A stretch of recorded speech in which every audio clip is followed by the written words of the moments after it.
Oh, okay. Was prompted to stream, so Tareyak into rate. We'll see what happens. We'll see what happens. Just gotta wait a little bit,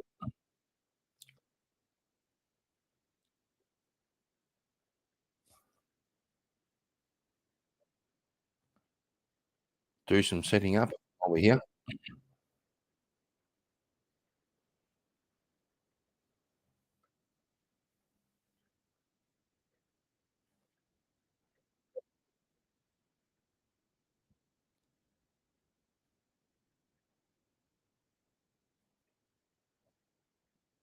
Here we go. Here we go.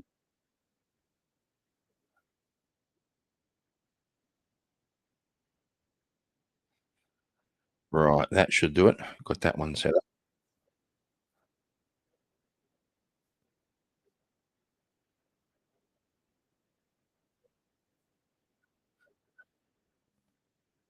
So we're just sitting here while Tareyak yaps away, while he yaps. He's here. Are you going to go live? Are you going to stream so the retards can come here? I said, "Okay, I'll do it." Well, here I am, but he's still fucking yapping.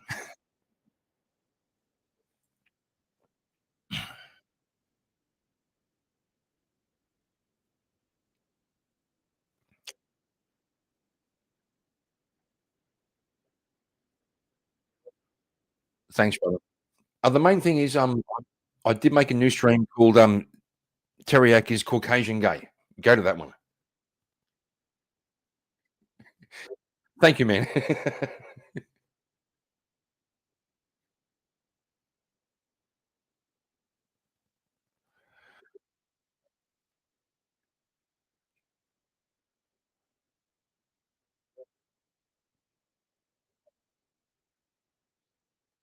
Yeah, my thoughts is I want to fucking steal it. I want to make my own wheel with ideas.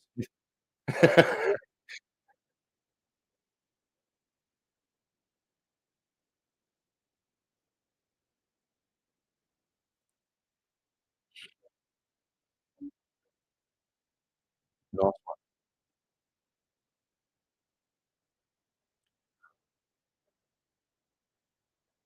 Yeah, but bro, if your mother-in-law had wheels, she'd be a fucking bicycle. Okay, that's how it goes.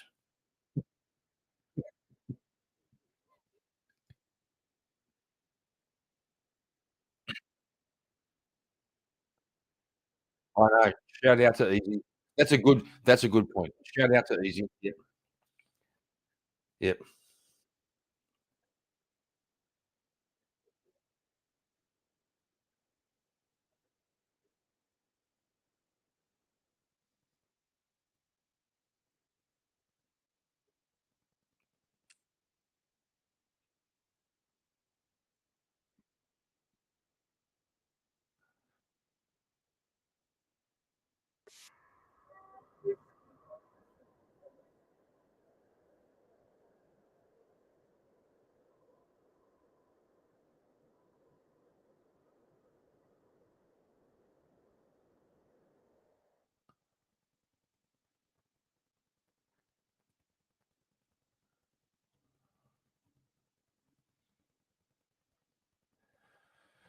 You are going to fuck up tomorrow. Don't get hung up on the fuck ups of yesterday. Flaming Heron. Kieran burning the candle at both ends. Yes. Yes. That is correct. That is correct. Tareyak, always on the grift. Thank you, sir. Gay salute. Like I said, I'm trying to do a thing where us unmilitary men aren't entitled to do the proper salute. We have to do the gay salute, right? Because, it's like, it's military and we're not military. Shazzy Bear, ma'am, always good to see you. Always good to see you, love. Shazzy, Katie went to bed like an hour ago, so it's just me. And Cleaner, like and sub for good convos, correct. Correct. You know, the easiest thing to do. It's free. It's free. It's like a gift. Like oh, Tareyak, good fucking point. Okay, he's fucking okay. You see, he's got me back. He's got me. This Caucasian guy's got my back.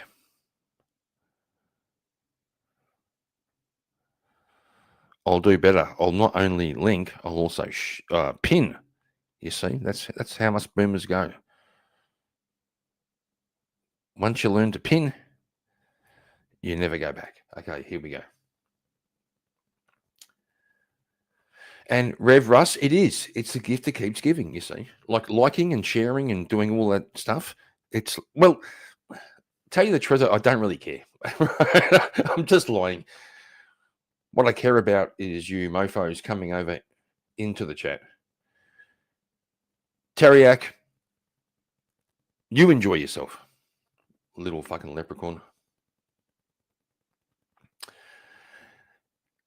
Kieran was hoping for the grift that keeps giving. That's true. That is true. Don't we all want that? And Mad Cow Moo. Good job. You see? Listen to Mad Cow. That's what's up, you see. It takes like I was gonna say 2 clicks, probably 5 clicks. It takes about 5 clicks. But you know, is it that hard? And of course YouTube lies to me. So I have to I've got to refresh to find out what's going on. What's going on over here on the YouTubes? It's so funny when you're live streaming and still got to search for your own name to see what's up. Hang on, here we go.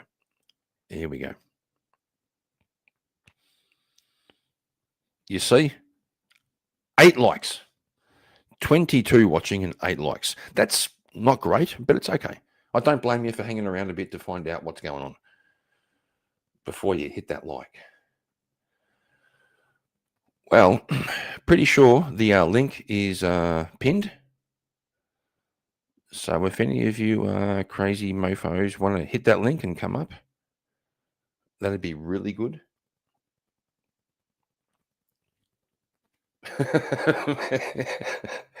I liked and subbed in less clicks than my knees did in standing up. That fucking, how old are you, bro?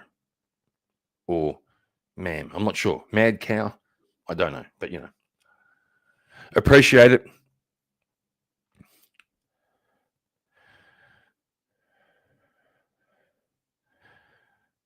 And Auntie said, I liked it.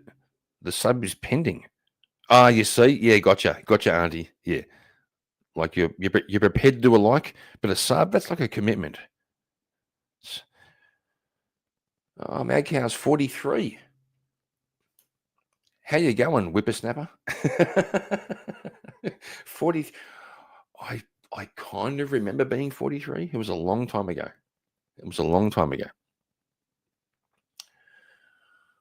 All right, let's get a bit of content going. Seeing as none of you are going to hit the link, we have to make some content. And earlier on, I was discussing the Australian government's attempt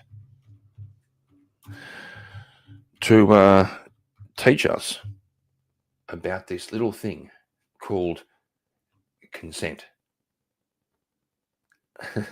Okay, we'll see how we go. I have to go and make a coffee, but I have to I don't know. Do you want to should I load up the government's webpage about consent so you can read for your own, or should I play a song and then come back and talk about the government's explanation of consent? Oh shit, it's right there.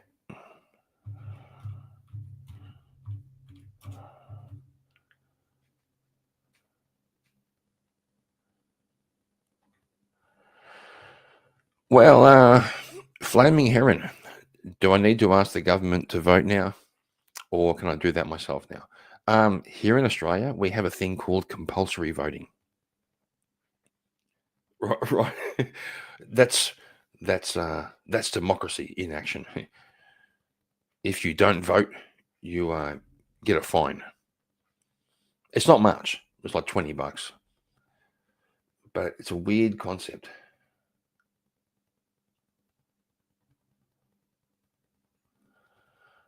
I was doing this earlier. Oh God, I'm in the wrong fucking page. We'll go right back to the homepage,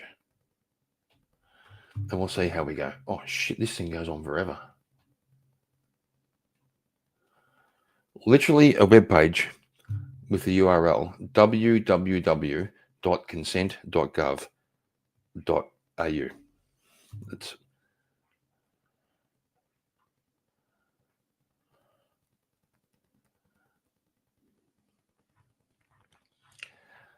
I was speaking about this before, but since we have a Tareyak raid, let's see what you guys think about this. I really have to go and make a coffee.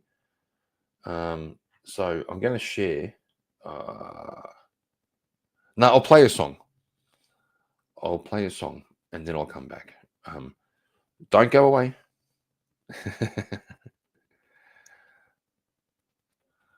I think we're going to have to do.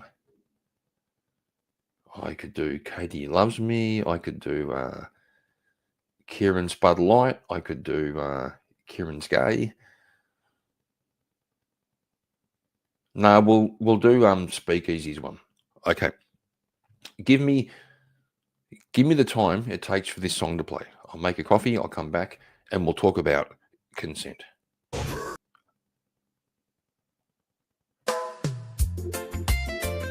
Damn. Yes, Flaming Heron. Yes, Mike.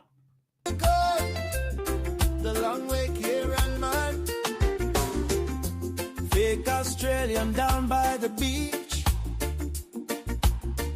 with my cowboy hat on and Bud Light in reach. They ask me if I'm gay, I say no way. While me wave that rainbow flag, only some days me dressing dry. I don't know why they wouldn't think I'm straight. I think the only thing we can say, why is Kieran gay? I think the only thing we can say, why is Kieran gay? I think the only thing we can say, why is Kieran gay? I think the only thing we can say, why is Kieran gay?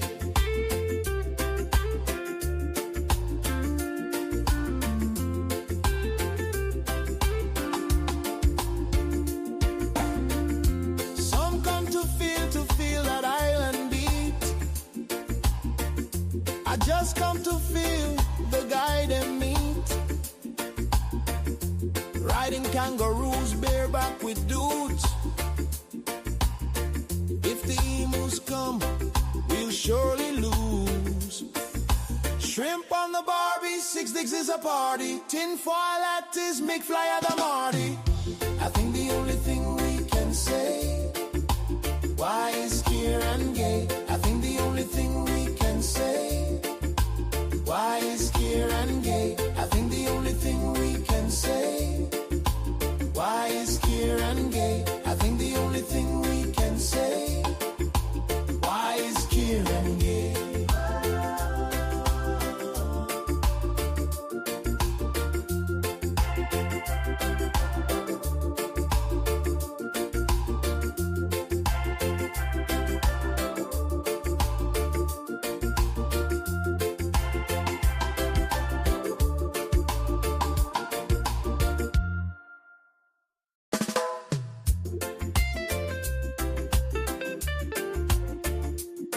They call me Eat the Cud.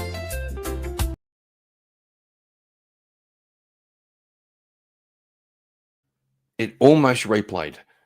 It just got me. You see, the trick is to go for a piss, make a coffee, and get back before the song finishes. It just got me. I almost made it. Okay, let's talk about consent. By the way, the link to panel is pinned at the top. JS, what the fuck are you talking about? I got to study some Islam if you want to talk about that in a little while. JS, I don't really want to talk about Islam. I kind of don't give a fuck, but you know.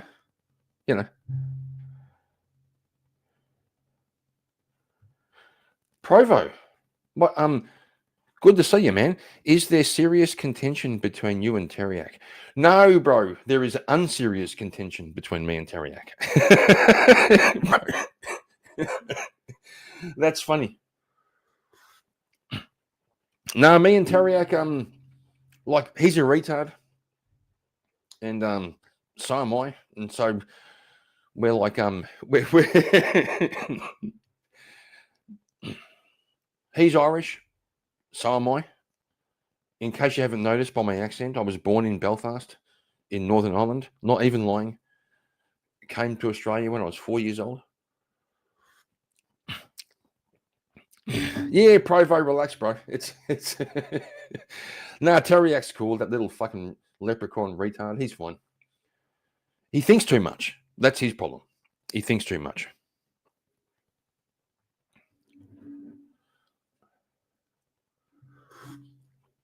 Like Tareyak gets right into the way to bait Tareyak in a debate is go to definitions, right? Just say, I'm trying to define this term, and Tareyak just goes, fucking yeah, fucking define. He's good. He's good.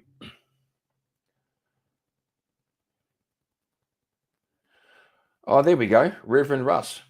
Shout out. So unapologetic preacher. There we go. Everyone go to Discord and don't go to mine. Yeah, fuck my Discord. Go to his because mine has nothing in it. There's a fair chance if you go to Reverend Russ's Discord, you might find some actual content, something interesting.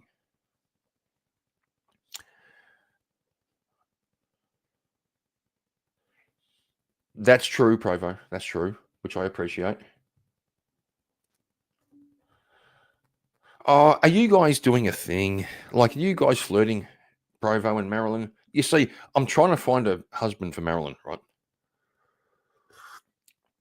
It's become like an online mission to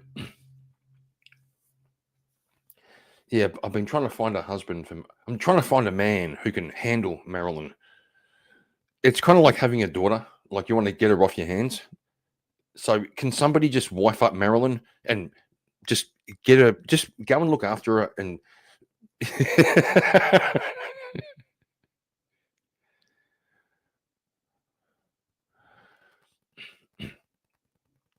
If you go to Kieran's Discord, you are bound to find all kinds of gay stuffs. Yeah, but guess what? None of it was done by me. It's you retards putting gay shit in my Discord.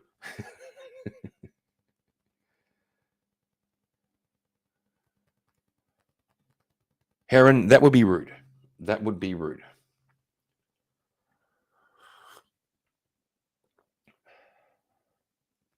Well, you see, me and Marilyn are all good. That kind of sounds like a spouse material, right? It's like we're all good. Well, why wouldn't you wife up somebody you're all good with?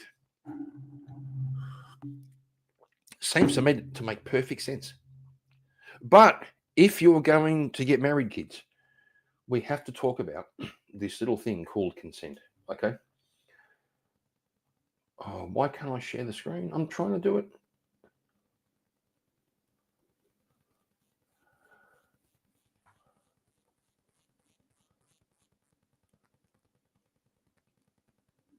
All right, we'll just do it this way. Fuck it. We'll just do this. We'll go and share. Now, kids, listen. The Australian government is going to teach you about intersexual relationships.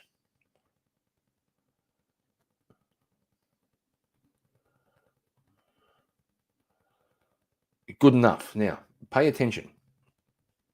So, well, first of all, a trigger warning, okay? If you or someone you know is in immediate danger. Because you see, if you go to the government website to find out about consent, it's possible you're in danger. Okay. Call 000. That's our 911 000. To leave this site quickly. If this site scares you, if it triggers you, click here, the escape button. And if you don't want your browser history saved, please open in incognito in private browsing mode. That's like, okay, now we know.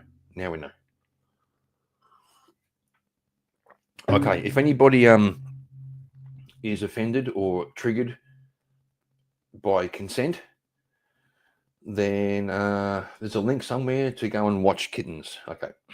Now, consent can't wait, apparently.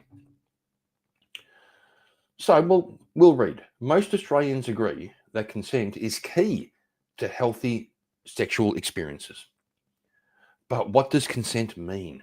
What does it look like in action? Has anybody seen consent in action? Oh my God. In not just words, in action. When we think about sexual consent, many adults think of the negative side. I'm pretty sure most don't. They think about the positive side. I'm pretty sure most adults think about the positive side of consent. How getting it wrong can lead to serious No, we don't think about that. This is natural because we want to protect our kids. You see, I said this before. Earlier on, I was talking about this. Why do they keep talking about kids?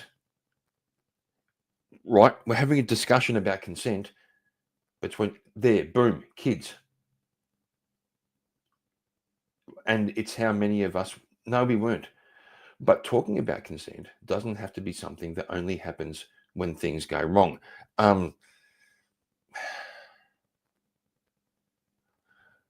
Damn, like my fucking brain. Okay. In fact, it's something many of us aren't talking about at all. So we don't have a shared understanding. You can not talk about things and have a shared understanding. Those things aren't mutually exclusive. Before we can talk to our kids about consent, we need to talk to each other. Who's talking to their kids about consent?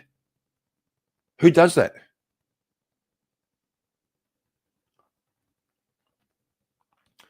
This campaign, you see, it's right there. This campaign has been developed to help us get on the same page about consent. By talking with other adults first and sharing experiences, we'll feel more confident about the topic. Bullshit. Then it will become easier to raise these ideas with the young people. You see, these people always want to talk about kids.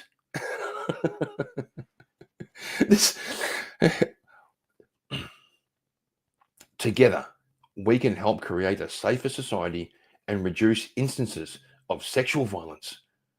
The first step is to check your understanding, because apparently you don't know shit, and you need re-educated. The feminist who wrote this, right, is going to educate you, going to help you check your understanding. And while you're there, you may as well check your white privilege and check your male privilege too.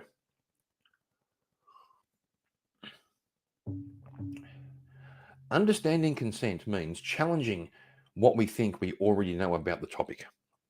Does it? It's not usually a topic we openly discuss. No shit. So starting now might feel awkward or difficult. Yeah, because it's fucking stupid. But taking the time to truly understand consent means having better, more informed conversations. Yeah, when I go to a bar, well, before I was married again, as a single man, when I went to a bar and I met a chick, like a woman,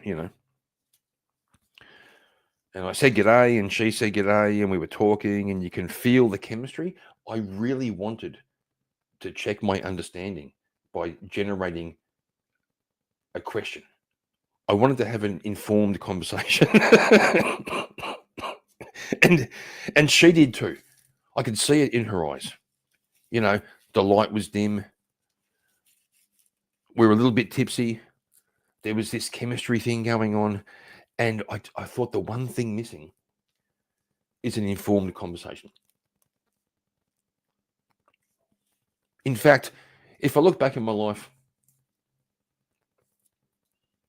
probably would have been better if I had more informed conversations.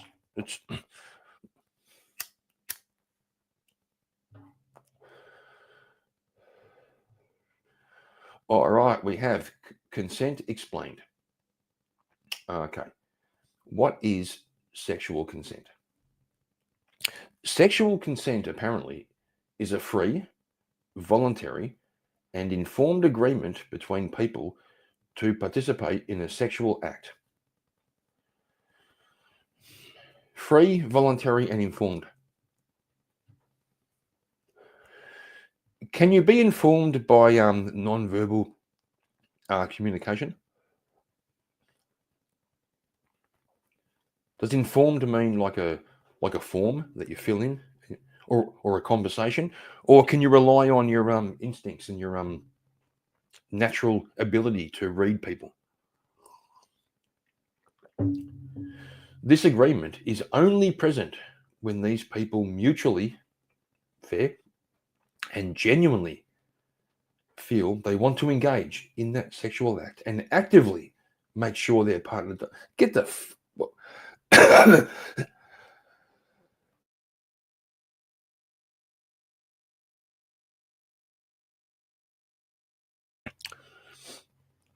okay.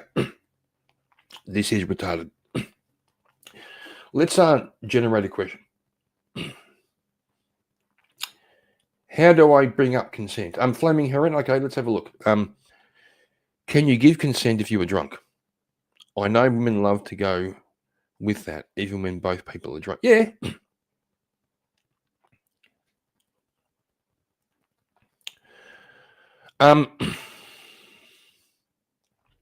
Here in Australia, we have like a law.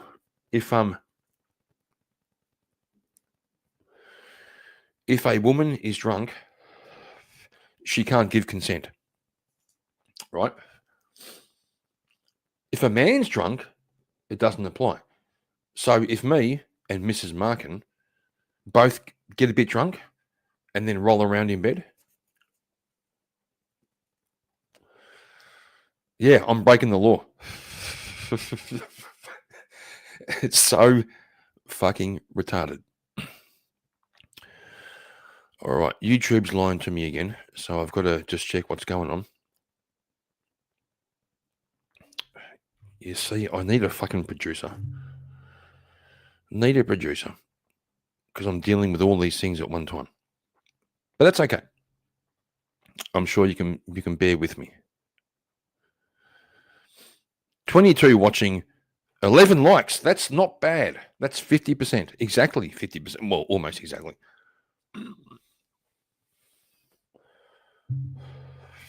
Yeah, Mad Cow, if she drunk, you really shouldn't go there. That's fair. That's fair. But what if you're both drunk and like you're both enthusiastic? I mean, well, you see, that's the argument for getting married. It does kind of make a context.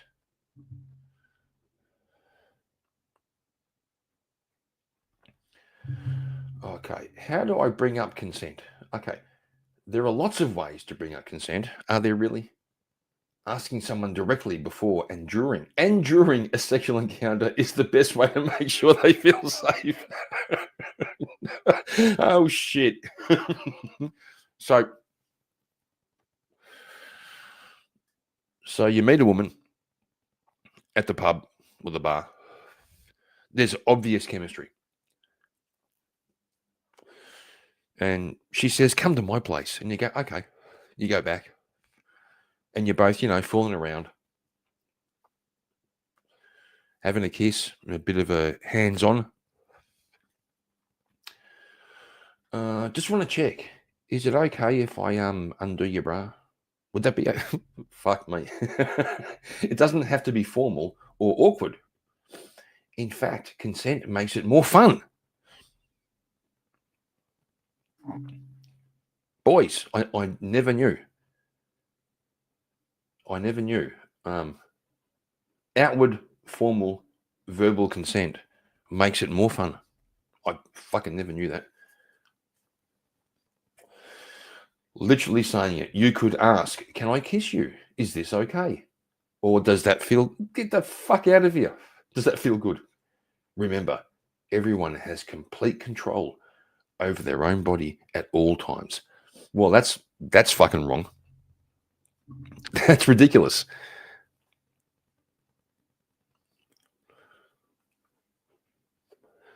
That's ridiculous. Almost nobody has control over their body all the time. That's half the fun of being human. This is like a Tareyak's wheel of fucking debates. Let's generate a question. How do I know if there is consent? I don't know. I'm kind of stupid. So I can never work out. I just can't work it out. In my dating days, when I was with a woman, I just couldn't. I couldn't possibly work out if she was into it or not. Communication is more than what we say with words. No shit. It's a verbal and non-verbal process. It's more non-verbal than verbal. While saying yes or no is very clear, it's also important to look at body language to see if someone is comfortable and genuinely willing to participate. Thank God they told me that. I would never have worked that out. If your partner shows signs of hesitation or uncertainty, like pulling away during a kiss, it may be a sign they no longer want to continue. It also may be a sign they want you to try harder. It's like, because no means no, right?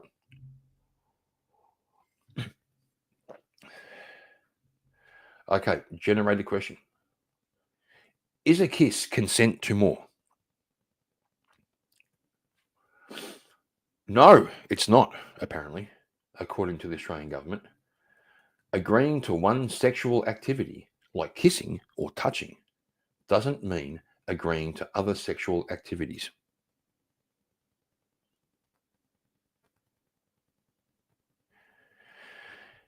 If she says, come back to my place, let's hang out, and then she kisses you and touches you, would it be fair to assume that she wants to go there? Right? Like, apparently not. Consent is all about communication. Sexual partners need to actively say or do something to check if their partner wants to take part in a sexual activity each time, whether it's the first time or the 100th time.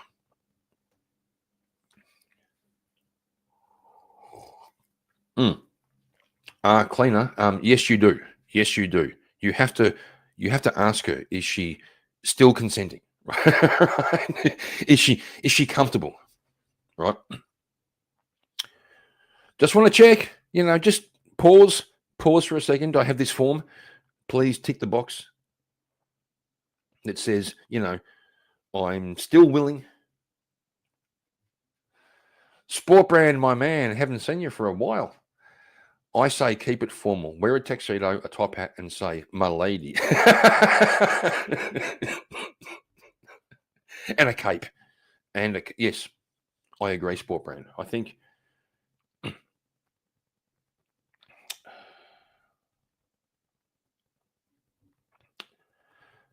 yeah, bro. Okay. Next, see, there's a thing saying conversation guides down there. I wouldn't mind checking it out, but let's go with the next question. Let's spin the wheel. What if I said yes earlier? good question. Consent isn't only about saying yes before the sexual activity starts. It's an ongoing and shared process to make sure there's consent at all times. You see, boys, you've got to check in. You've got to check in. You can be halfway through coitus and just stop and say, "Hey, honey, are you still cool? You still cool?" Anyone can withdraw consent at any time during the sexual activity. Who does that? Who does that? Who's been halfway through coitus and decided halfway through, I changed my mind. Even if they initially agreed, consenting to something once doesn't automatically mean there is consent later.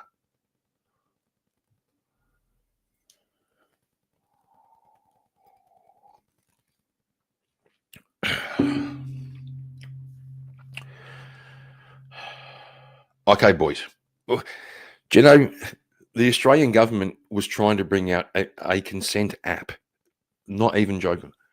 A couple of years ago, they were promoting this idea of an app on your phone where the girl could tick the boxes as you go. May I kiss you? And she goes, tick. And may I undo your bra? Okay, tick. May I, all this shit. May I touch your butt? Tick. Everybody hated it, even the feminists.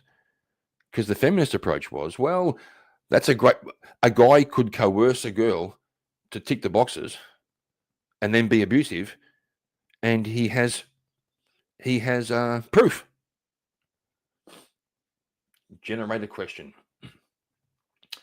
Can I still change my mind? Okay. This would be good. Yes, you can change your mind. You have the right to stop at any time. Even if you made the first move or said yes earlier, it's important to understand that consenting doesn't mean it's a one-off pass for the other person to do whatever they want. Nobody said that. Nobody said it's a pass to do whatever you want. Right? See how they're framing it? It's up to you and your partner to make sure there is consent at all times for a safe and pleasurable experience.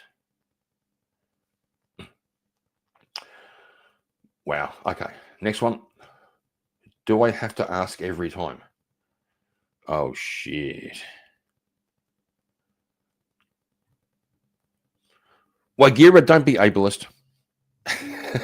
Even deaf people can figure out consent. Yeah. You always need to make sure there's consent. Sexual consent is when everyone feels genuinely sure. Well, that's bullshit.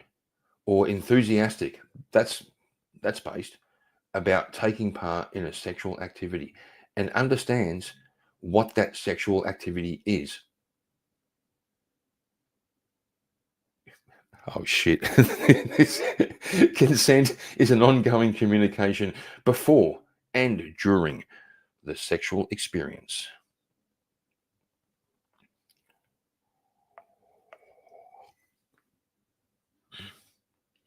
Okay, next, let's keep going. Generate a question.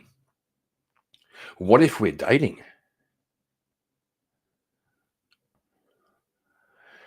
There must be consent to engage in any sexual activity. No shit, Sherlock. Whether it's the first time or the 100th time, it doesn't matter if you're in a relationship or married, having a casual hookup, or participating in sex work.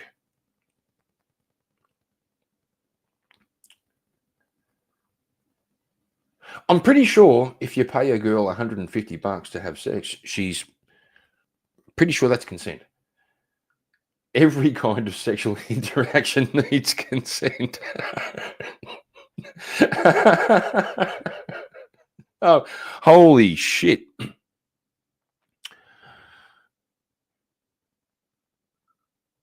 Well, that's a good point, Flaming Heron. If I pay $150 or whatever it is to a hooker, can she withdraw consent? And if she does, can I get my fucking money back? Just wondering.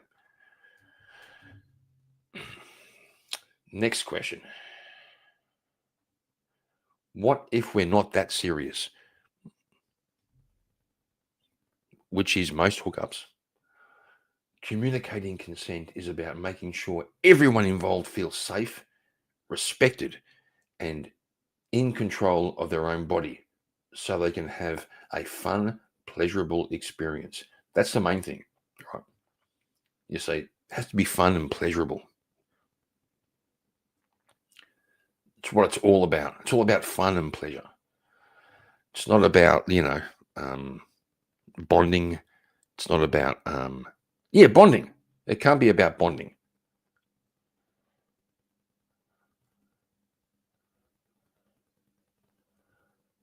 It's about fun and pleasure.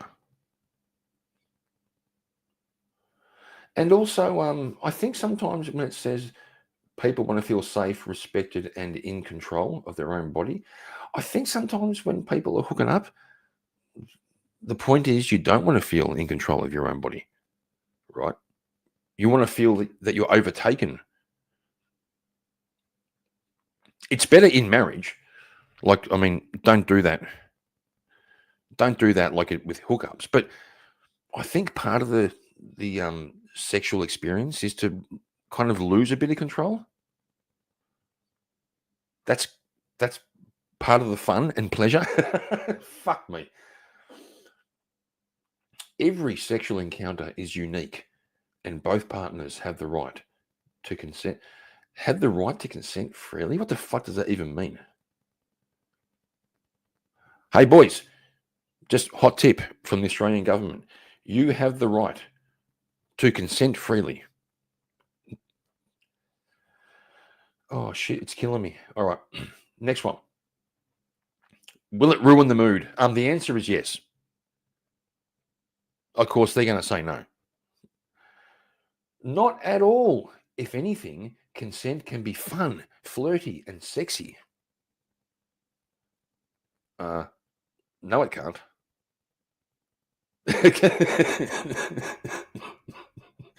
Asking for sexual consent makes for better boys, listen. Asking for sexual consent makes for better sex. I never knew that.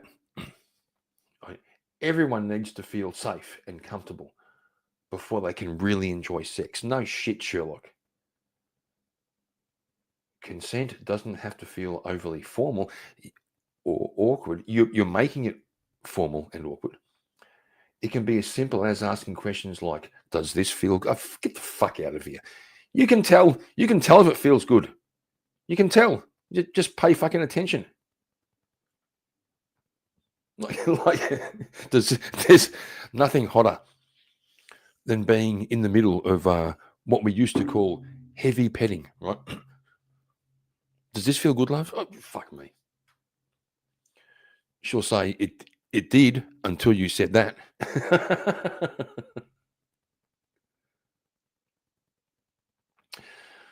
Cleaner.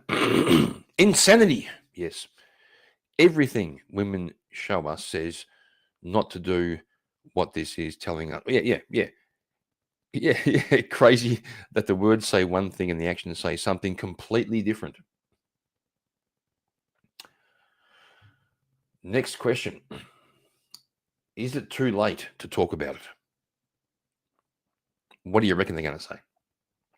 It's never too late to talk about it, about consent. It's part of a set of skills for safe, healthy relationships. If you're already involved in a sexual activity, which means you're already like fucking, right? You're halfway through.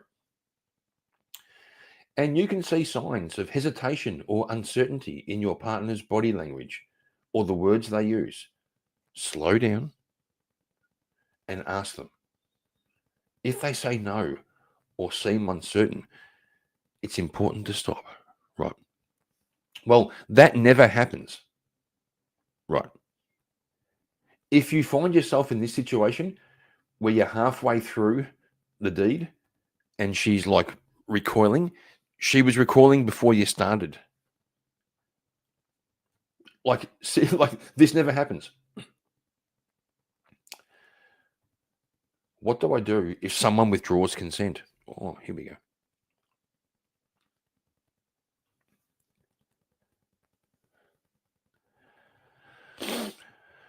Flaming Heron. And you know, if this was Chad, women wouldn't expect consent until the morning after, and all their regrets come out.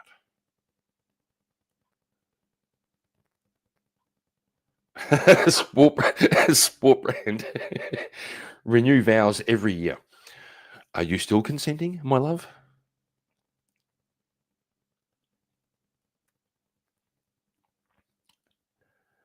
And Wagira, Flaming Heron. That might go like this. What did the 5 fingers say to the face? Wagira bringing out the pimp hand.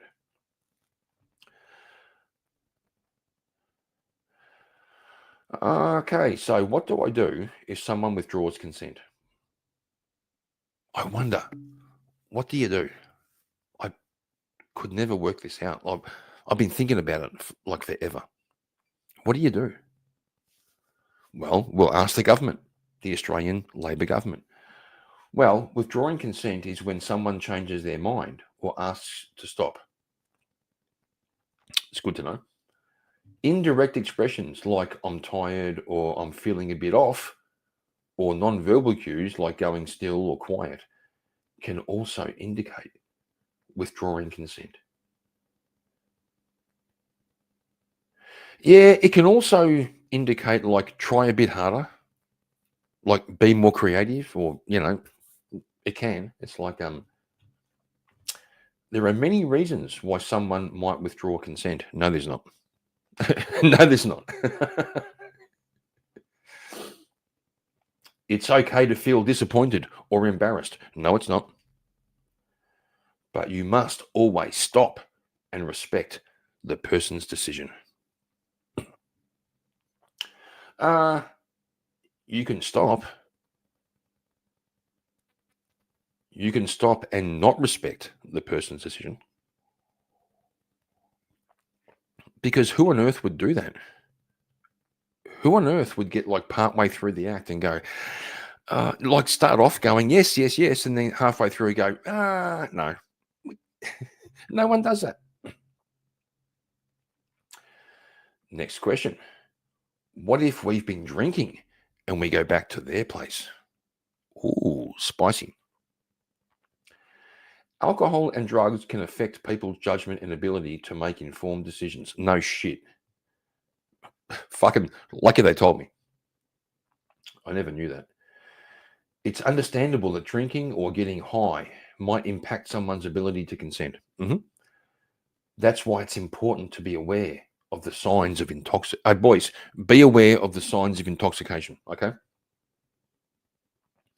Always be aware that someone who has been drinking or taking drugs might not be able to have the capacity to react, communicate, or withhold consent.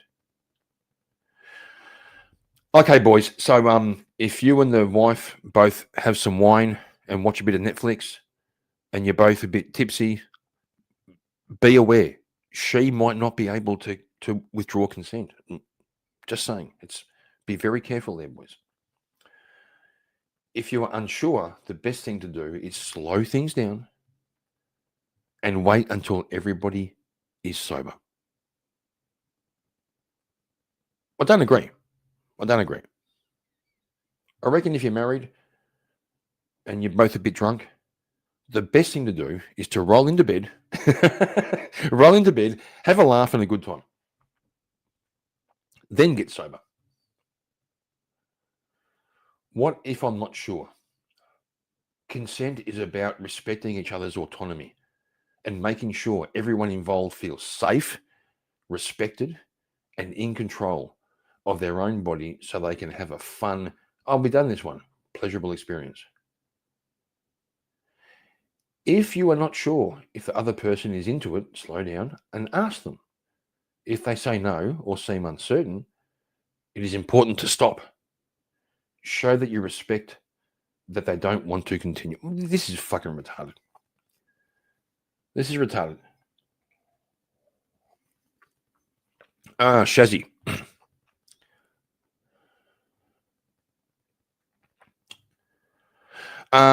Cleaner. Requiring women to clearly communicate their wants is unsexy to them. Yeah, it's worse than that. Women don't know what they want. It's prove me wrong. They don't even know what they want. Like, they think they know what they want, but they really don't.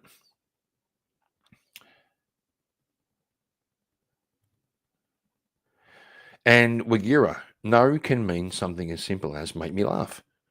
I need another glass of wine. Or I liked me knee rubbed before it's coming to yeah, bro. Yeah, it's right. It's right. No can mean try harder. Because you say,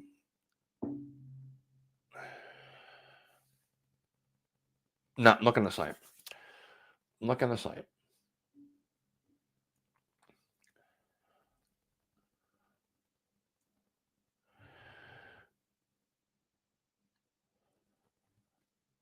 Rev, I agree 100%. That's why marriage is the best course of action before. Yeah, I agree. I agree. Because of implied consent. You can because you can't say no, right? No. I mean, I'm kind of half joking. Yeah, cleaner. That's the point, right? It's such a retarded fucking stance, right? Look. They're saying words like they. They're talking about women. They're talking about men as predators and women as victims, right? There was a famous fucking feminist writer. I forget her name. Back in the 70s or something, or the 60s, who claimed that all sex is great, right? Just by the nature of the act. What a sad state of affairs.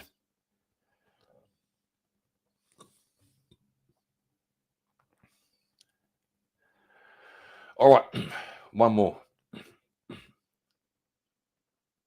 No, I think we've gone full circle now. Oh shit, we've gone full circle. We've seen all the questions. Well, we've done it. Cleaner. Cleaner's being logical.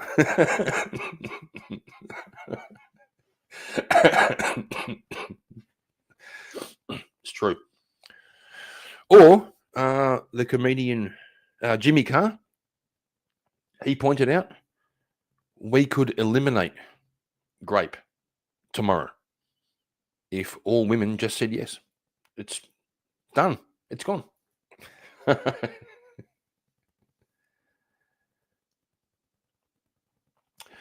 Flaming Heron, you need to I've got a form.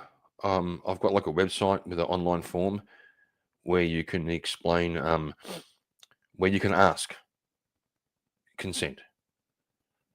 It begins with a trigger warning. You know, if you feel triggered by this content, there's a link to a coloring book page where you can go and color in, and a Temu link where you can buy a beanbag to lie in, and even if you're really seriously triggered, you can buy a puppy and just pat it like that.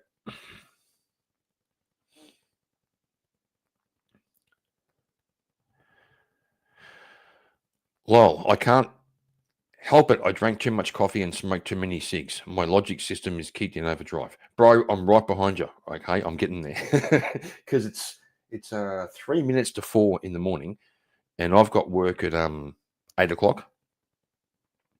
Luckily, only 4 hours. I'll be out of there by lunchtime, but I'm doing the long haul. There's no point going back to bed now. So there will be much coffee involved. I'll be pinging. Mad cow, moo. Where do I go for my therapy now? You come here. What? I'll do your therapy. More than happy to help.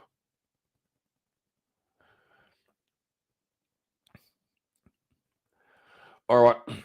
I've got to make another coffee. If one of you retards want to hit the link and come up and fill in for a minute, I'll wait. I'll wait 30 seconds. See if one of you guys want to come up and be involved.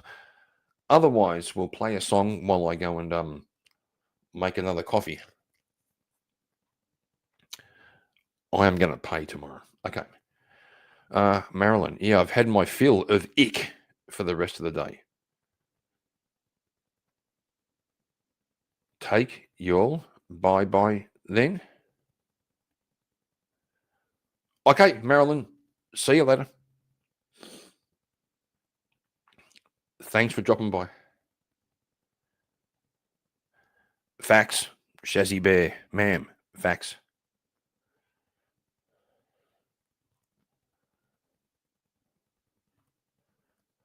I need help in getting better. Oh, sorry, bro. I thought you wanted to get worse.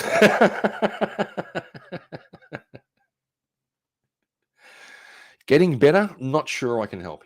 Results may vary. If I can get this shit off my screen. Here we go. Oh, that's better. Oh, not that. Fucking. There we go. There we go.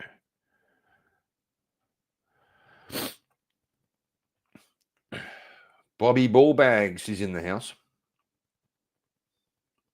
And speaking facts.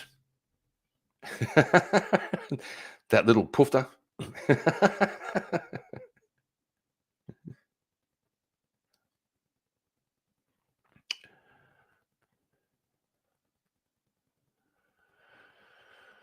Oh yeah, Shazzy. When's your birthday, ma'am? Is it today?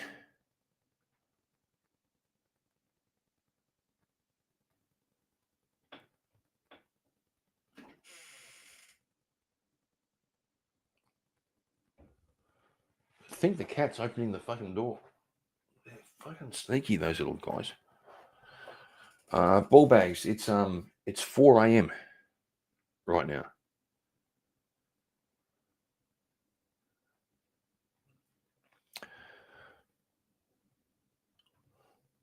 Her birthday has been all week, as it should be. As it should be.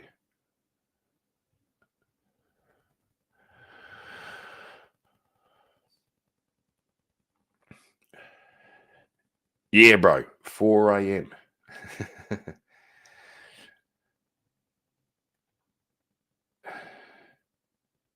Shazzy, happy birthday. Big shout out to Shazzy.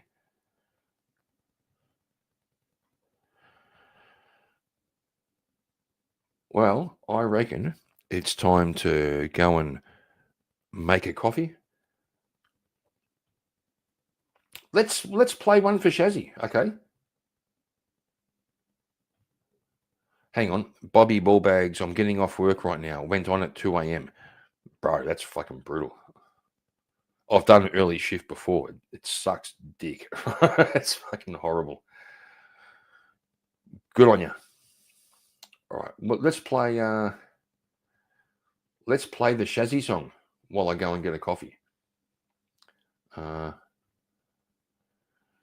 It's here. So here we go.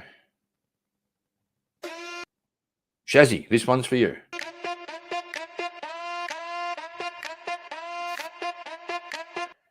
Hang on. Is that the right one? No, it's not. This one, Shazzy. Here we go.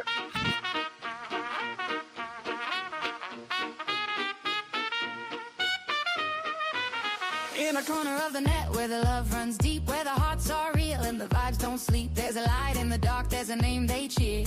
When she speaks, everybody leans in to hear. She's got warmth like a fire on a winter night, lifts you up when the world don't treat you right, with a heart full of gold and a voice so sweet. But don't get twisted, she ain't easy to beat. Shazzy Bear, the queen of the chat, wiser than the owls, got your back just like that. Spreading bear hugs, lifting the pack, but mess with her crew when she's ready to attack. She's Mama Bear, sweet but bold, a heart so warm, but her claws ice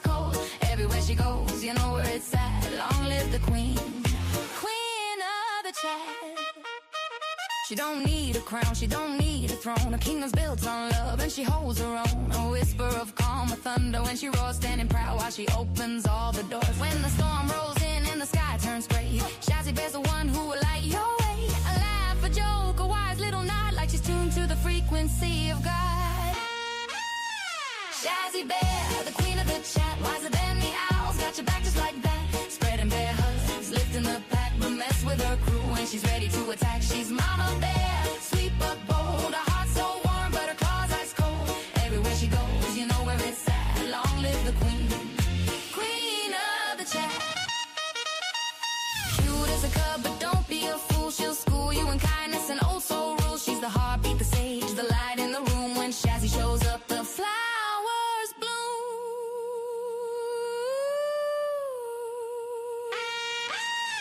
Shazzy Bear, the queen of the chat. No one loves harder, you can count on that. Spreading bear hugs, lifting a pack, but cross her line and she's coming back. She's Mama Bear, sweet but bold, loyal as the legends that the old folks told. Everywhere she goes, you know where it's at. All rise for the queen, queen of the chat. Shazzy Bear, queen of the chat. Shazzy Bear, Shazzy Bear, queen of the chat. Shazzy Bear, queen of the chat. Shazzy Bear, Shazzy Bear, queen of the chat.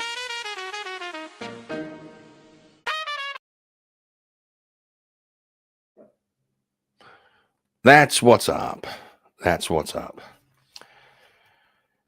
And Flaming Heron. How will I be after 8 more hours? Well, it's 4 hours until I go to work and then 4 hours until I finish work. So that's technically 8 hours. I'll be fine. Tonight, I'm going back to my younger days. Used to do this all the time. Stay up all damn night. Drag my ass into work. Get it done. Come home and back it up. Literally back it up.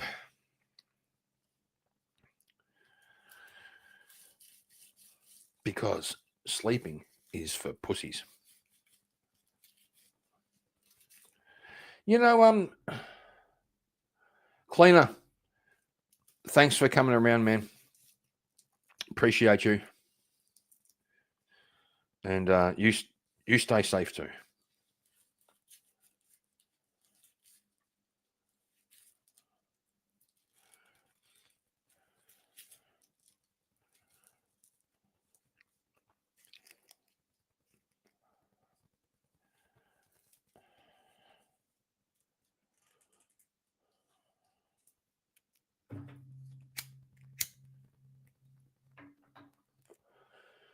Just letting you guys talk amongst yourselves.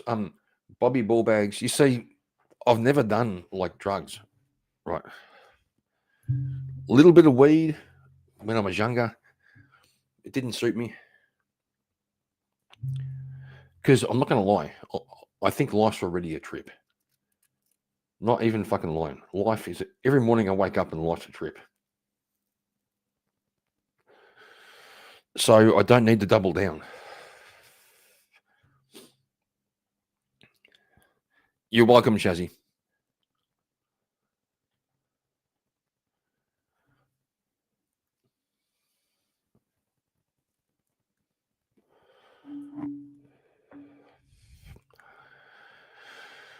You see, the YouTubes is still lying to me. You see, this is why I need a producer. Big Red Sky. Yo. Good to see you. Good to see you. Oh, Shazzy, really? Oh, shit. Really? Oh, shit. How the time flies.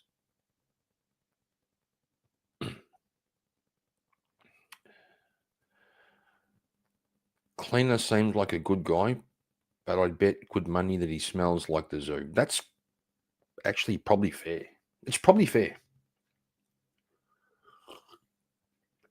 Not even going to lie.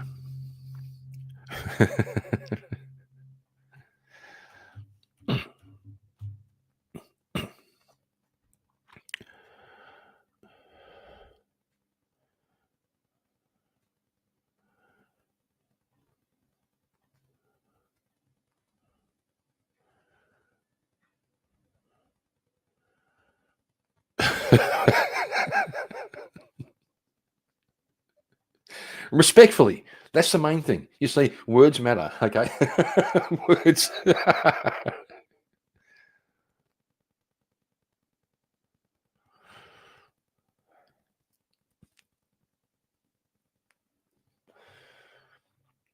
Shazzy, always good to have you here, man. And 2 hours till party. Fucking awesome. Go party, love. I'll be listening. Okay, good. I don't think we'll be here in 2 hours. I mean, I'll be here, but I've got to do something within the next 4 hours before I go to work. So, you know, like a shower might be in order, a shave. I'm kind of due for a haircut, you know. So I got things to do. Auntie, who else is in Discord? I was helping my son with reading blueprints for his carpentry class. Then got the worst foot cramp that won't go away. Even more Auntie, that's brutal. I fucking hate foot cramps. It's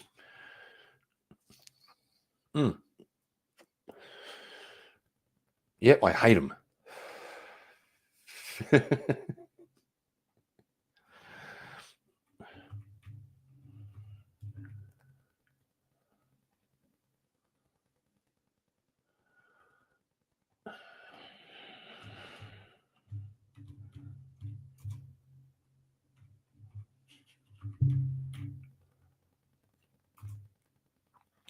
Okay.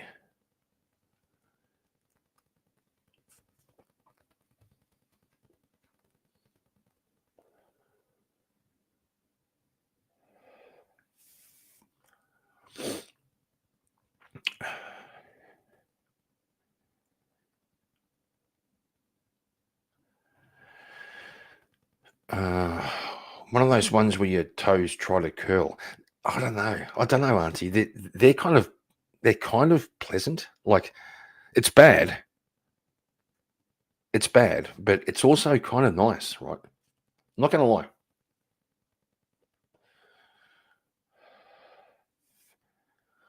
Like, sometimes when I get one of those foot cramps that makes my toes curl, I kind of let it go for a bit just to, I don't know, maybe I'm a fucking masochist, I don't know. But you don't go straight away to try and fix it. You let it go, and then you do it. And yes, potassium is a muscle relaxant, so that's a good call. Good call. Take two.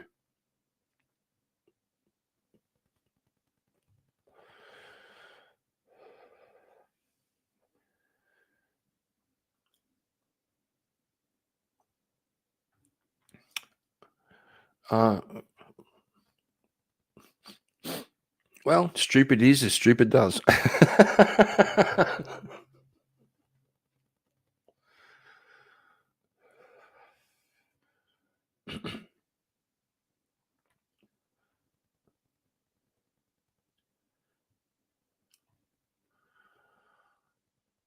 I reckon.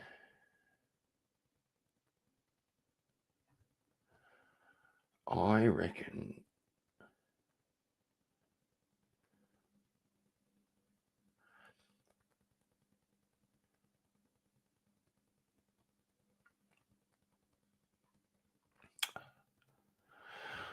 The Dave. That's what she said.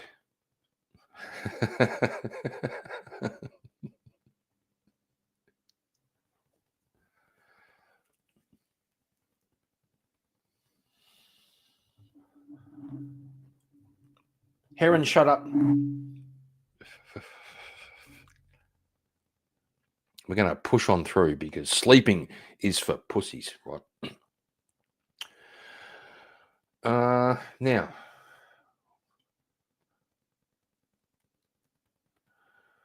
let's find the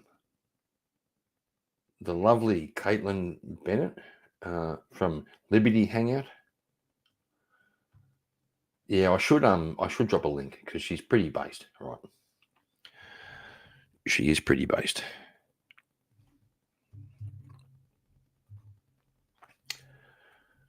Let's find one.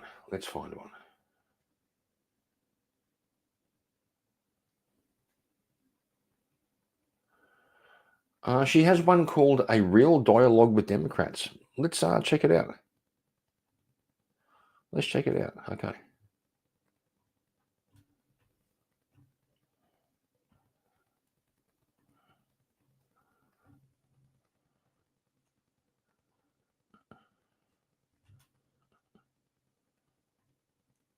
I'm good. You're the third liberal I've talked to today, and you can't back yourself up. I would welcome you to have the second opportunity of you approached me. If you could dialogue. I don't think Republicans are evil by any means. To get closer together is the key. And for the right not to, demonize the left, and for the left to not demonize the right. Do you agree that calling Trump supporters and Trump a Nazi and comparing everything the administration does to Hitler is very troublesome and can radicalize people? Absolutely. That is not something... We can agree on that.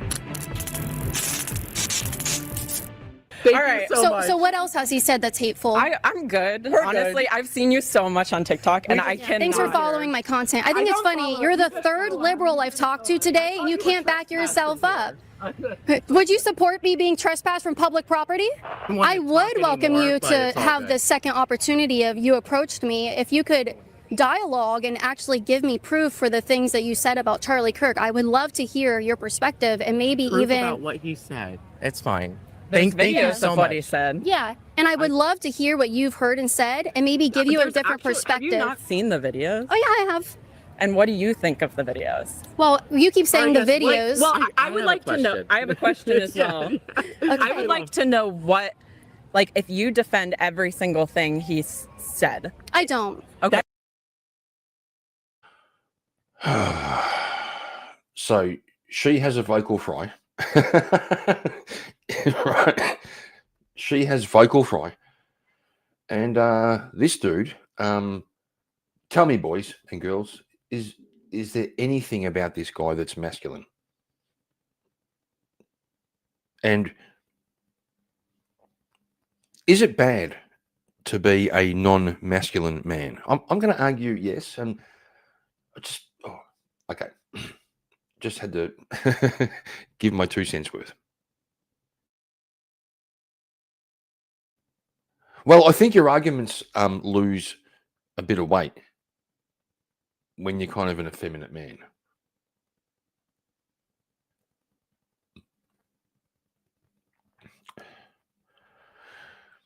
Heron, I was thinking more about the haircut, right? Right, more like the haircut and the voice and the intonation. It's just very effeminate, and it doesn't make me want to listen to him. Like if he spoke like a man, I'd probably listen. But once he starts talking, I go, "Bitch, shut up." Facts. But you see, Italian men can do the hand waving and the gestures in a masculine way. There's nothing wrong per se about hand gestures. It's how you do them, right?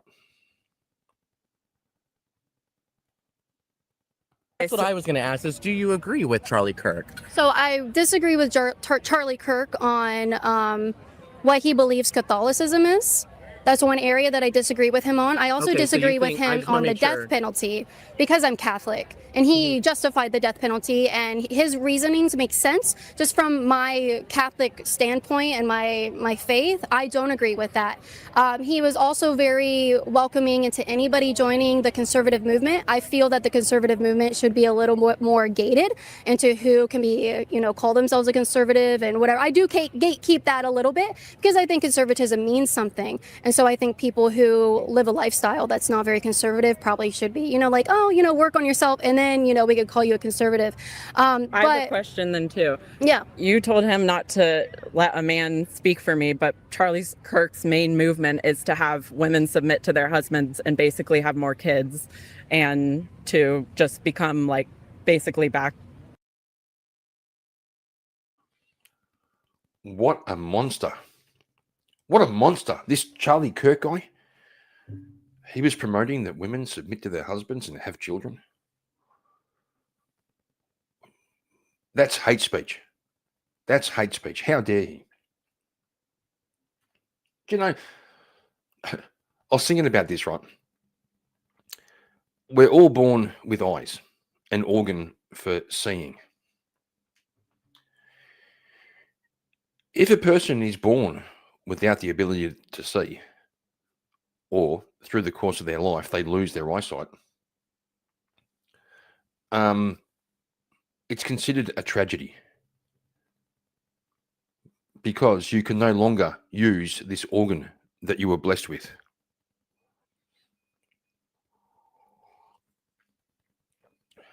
So, if a woman has a womb and a uterus, that's an organ that she's born with. It's a gift. If she goes her whole life without utilizing this organ, is that a tragedy? I'd say yeah. Yeah. I saw a study that 80% of older people who don't have kids were accidental, right? They didn't mean to not have kids. And they have a really profound sadness. Shazzy, don't body shame.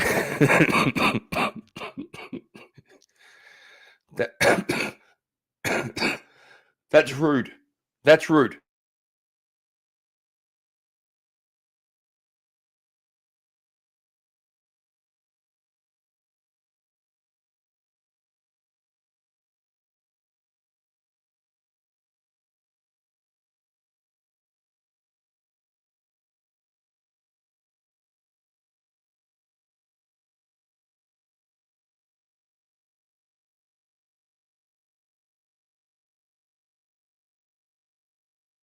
How we were a while ago, like not progressing any type of women's rights forward, but kind of.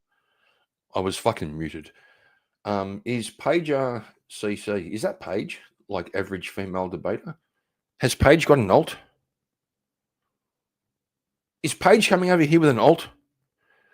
Well, if you are Paige, you better like the stream with your alt, so I get 2 likes. And if you have 3 alts, I better get 3 likes. Moving them backwards. Did you hear his wife's speech at the memorial? Yeah. Yes, I did. Yeah, the entire thing.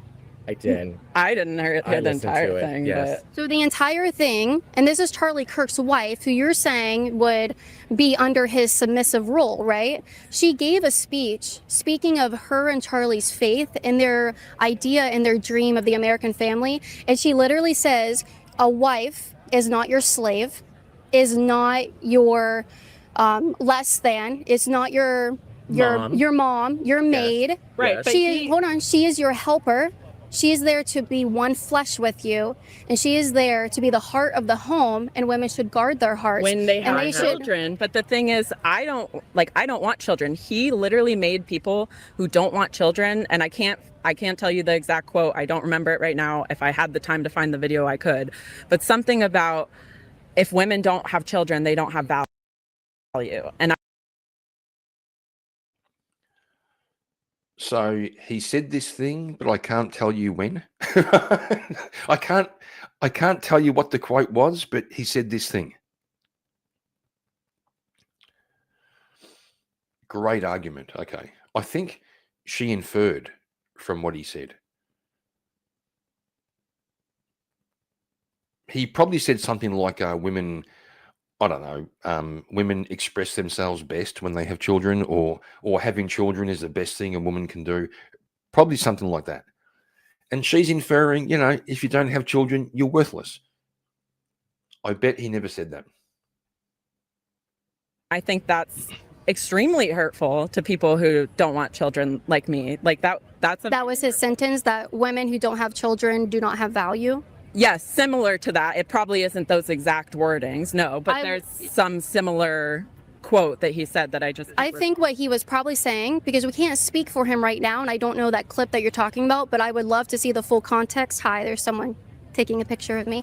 I think what he was probably saying is that they don't have anything to value. They don't have much to value. But that's because also when you offensive, right?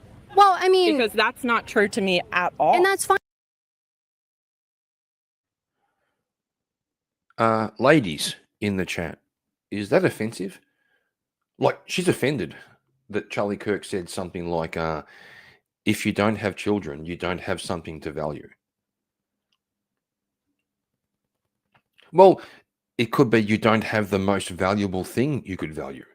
You can value your bank account. You could value your job. You could value, your mimosas. Right? But I'm offended. That offends me.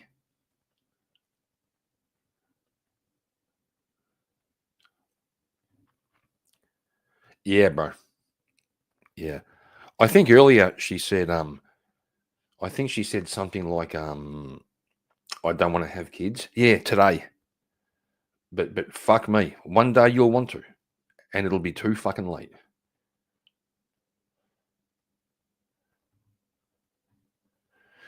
Yep.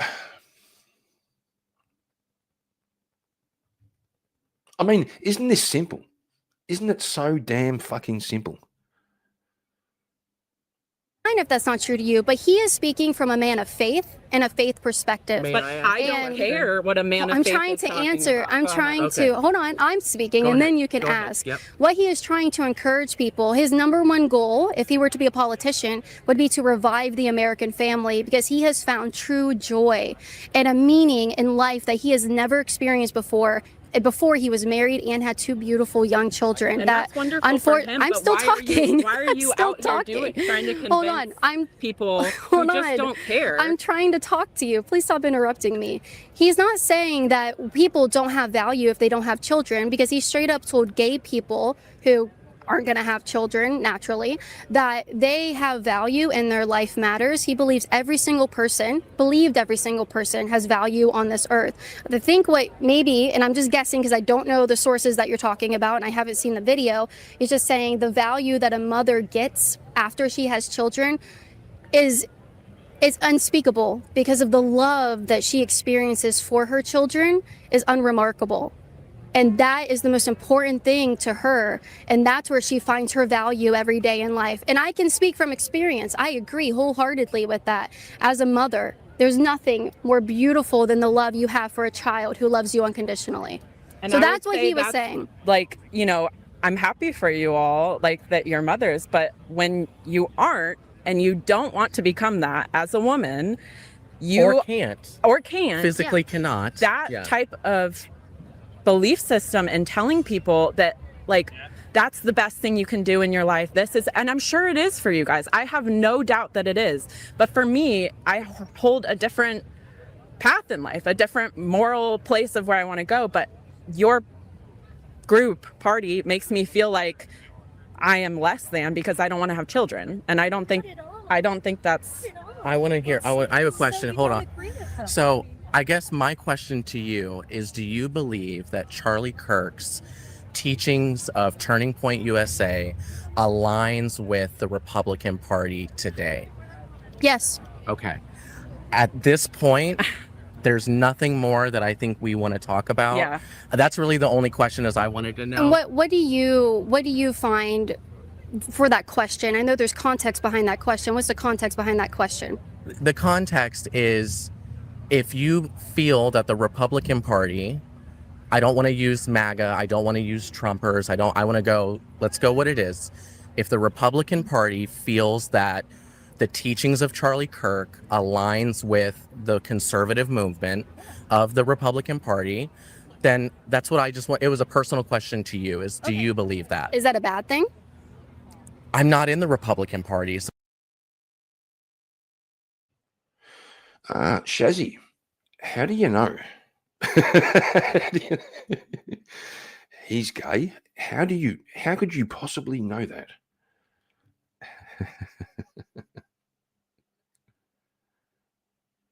So I can't say if it is or is not a bad thing, because I think for you as a conservative and a Republican voter, if that's how you voted, if you feel that he aligns with what you believe is true. And if it is, then that's what you believe. It's not what I believe. And this is kind of where, you know what I think is amazing? From all people, look at what Candace Olsen is saying right now on the You know, Paige, there's a female YouTuber. She's a journalist and an author called Louise Perry. Has some pretty base takes, but she still identifies as a feminist. She's part of a group who call themselves reactionary feminists, like whatever that means. She does have base takes, but you can still hear the feminism in there all the time. It drives me nuts. She has a channel called Maiden, Mother, Matriarch. So she talks about the 3 phases in a woman's life. The maiden, young, virginal. Then the mother has children. And then the matriarch, when she's older, gone through menopause, and she becomes like an inspiration for the family. So you can, if she didn't have children, like I agree, you cannot have children and still have a meaningful life, right? But you still can't get away from the fact that, it's a good thing to do. It's like when you watch a young boy growing up and he goes through puberty, he starts to grow some bum fluff on his lip, starts to grow like a little mustache, and his jaw starts to come out and his shoulders broaden. And then you watch the young ladies going through puberty, they start to grow breasts, their hips get a bit wider. You can see what's going on. Then, when they get together and get married, if you're married for in my day, if you were married for a year and she's not pregnant, people start to ask, where's the baby, right? It's like a natural progression, like a normal, natural, of course you're going to get pregnant and have children. But for some reason now, it seems to be, I don't want children. I fucking get the fuck out of here, right?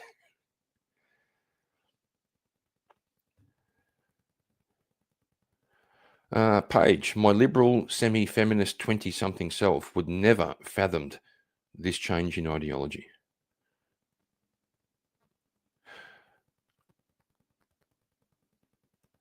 Paige, I'm so happy for you that you fathomed the change in good time.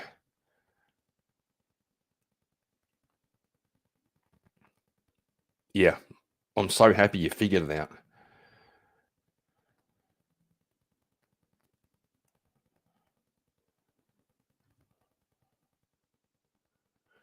And Shazzy Bear is a matriarch.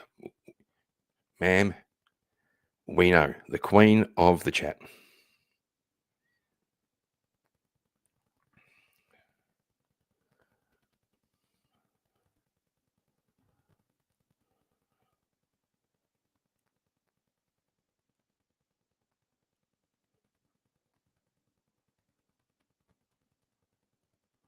Shazzy, yes, it was you. I wasn't muted.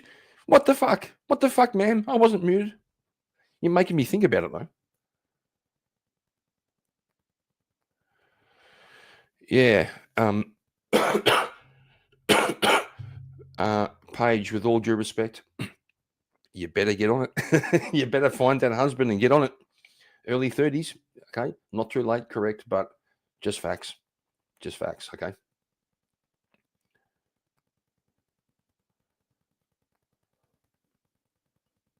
And I wish the best for you, Paige. And I'm going to make a prediction. You'll find a good man. A good Christian man, and you'll have beautiful babies. You see, I said plural. Plural.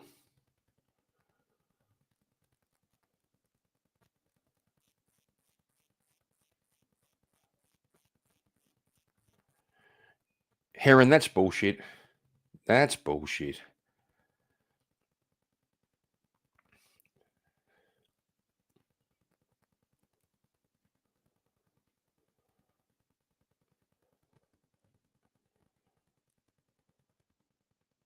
Internet. Candace Olsen? Yes. She is very, at this point, saying the divide is not between you and me. It's between the 1% that is really running everything and deciding what's going on. Candace Olsen. I'm sorry. I don't know who that Charlie is. Kirk, one of Charlie Kirk. Candace Owens. I'm sorry. Owens. Candace Okay, Owens. I'm okay. sorry. Trying to pull all this stuff together here. Yeah, no, that's fine. Candace Owens is saying that the 1% really is what we need to be focusing on and not the little stuff, because she says that whenever there's a dramatic event like the Charlie Kirk assassination, right? Horrible thing that happened. In those moments, that is when the government overreach happens at its highest, because now they feel that they have power to say, you can't do this, you can't do that, you can't do this, which normally does not align with the conservative Republican movement, because government overreach is not something that you want, right? You want to stay out of these things. Not me particularly. I don't mind a big government if it's advancing things that are good for the country and conservative values and stuff. I'm not one of those, we need less government, we need a smaller government, government small enough to fit in my pocket. I don't really subscribe to that. I think a government that works for the conservative values and the American family, I think that's a good thing. Okay, so Yeah. you believe that yes, as long as the government is working towards conservative values, that's okay with you. Yes, yeah. Okay. All right. Well, that's I do. That's where. And are you talking maybe about Pam Bondi talking about hate speech or free speech, or the FCC talking about Jimmy Kimmel? Is that what you're referencing? Just in general of what really aligns with the conservative movement, the Republican Party. Is that something that you feel one speaks to you? Yeah. Is what she's saying that, look, the divide that's happening between morals right now is what's distracting us from, is government overreach about to happen? I Are think they about to, take away other rights that should have been not touched at all? I think what the issue is that needs to be focused on is that there has been a very violent rhetoric from the left wing that keeps calling Trump supporters and anyone who supports him and votes for him Nazis, and that there's ICE detention centers. Actually, they're concentration camps, and they can be compared to Auschwitz, and that Trump is Hitler, and that we're living under a dictatorship, and they're about to round up all the brown people and round up all the women, and they're gonna put you in jail if you go and try and get an abortion or take care of your miscarriage in a. Did you see how she was laughing, the chick in the back? Right? Because she knows. Right? Because she knows that their arguments are baseless. It's lies. And Heron, yes, he had a mandate. He won the Electoral College. He won the popular vote.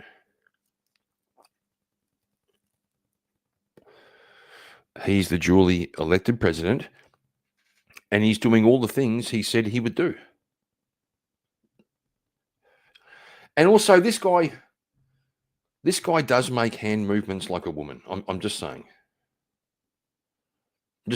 He does. Like, I've got nothing against being animated while you talk, but he makes hand movements like a fucking woman. Nothing against women or women, unless you're a man, right? Women should make hand movements like women. Men should make hand movements like men. Hospital. That is what we need to focus on, because it's getting people killed out here. People are dying. That they are doing are getting people killed. Can we end? Do you not let's- think? End on one question. Oh, I wasn't done with my point. I There would needs like to be done with this point. Yeah. So why don't there we needs to end- be something I done wanna about the meet rhetoric middle in on this one thing country. with you, 'cause I just want to end it on Do a you good note. agree that calling Trump supporters and Trump a Nazi and comparing everything the administration does to Hitler is very troublesome and can radicalize people? Absolutely. That is not Then something... we can agree on that. Okay, we can agree. Yes. No one needs to That's be... what needs to be focused Listen, on. there are behaviors that are like, this can be seen as that and this can be seen as this. you got to look at what's going on. Let's look at what's happening. Left-wing violence because people are being radicalized. I know. I know that this is gonna. We could do this. Go all day. Sure. Do you feel that children in schools should have free lunch? You know what? I don't mind. I don't Okay. mind children in schools having free lunch. If they need free lunch, they should have free lunch. Absolutely. Let's end it on that. I think that's a good place to That end it doesn't on. bother me. I think children should be supported, and I think women should Absolutely. actually have paid maternity leave for probably a year I to be love with their this. child. I think that there should be government funded breastfeeding support and postpartum support. I think men should have the right to have their paternity leave also to be with their wife and with their children. I don't think pregnant women and postpartum women are cared a lot about in this country, and I would support government programs for that. In-laws. You know what I think is great is that some of the things you just said clearly align with a Democratic policy. But not every Republican Trump supporter, Republican voter is going to say those things. Oh, I know. And I would encourage you to help teach why those are good things. And I would agree. that's where we can really come and again, because some might say that those are socialist ideas, that the government is going to support breastfeeding. Now, I'm sure y'all would. Did he say it's a communist idea that the government supports breastfeeding? What the fuck? First of all, why would the government support? Well, the government wants to tell us what consent is, so, I guess the government supporting breastfeeding is communist. I'm pretty sure the communists don't believe in families. I'm pretty sure the children belong to the state. Why the fuck would a communist government support breastfeeding? Am I going insane? Say, as long as that woman, they're real, so like as long Yeah, we can't have men out here breastfeeding children. like we're not doing implants and all that. I don't want to get into that, but I think that's a good place where I would say with your following, with the people that support you, if they hear that, we can get closer together. Yeah. Absolutely. Yeah. I would Okay. agree. Okay. There you go. Well, hey, fist bump. Fist Appreciate you The guys. whole point of this, for you guys to discover that Republicans aren't evil and you guys aren't misguided. And that seems to be the majority of what people think. That I've had relatives, unfriend me. I'm not overtly political, but I'm not evil either. And that's what this is. I hope that you understand, like, I don't think Republicans are evil by any means. You're You know a what? person. That is not the case at all. I just have certain beliefs towards certain, morals that I.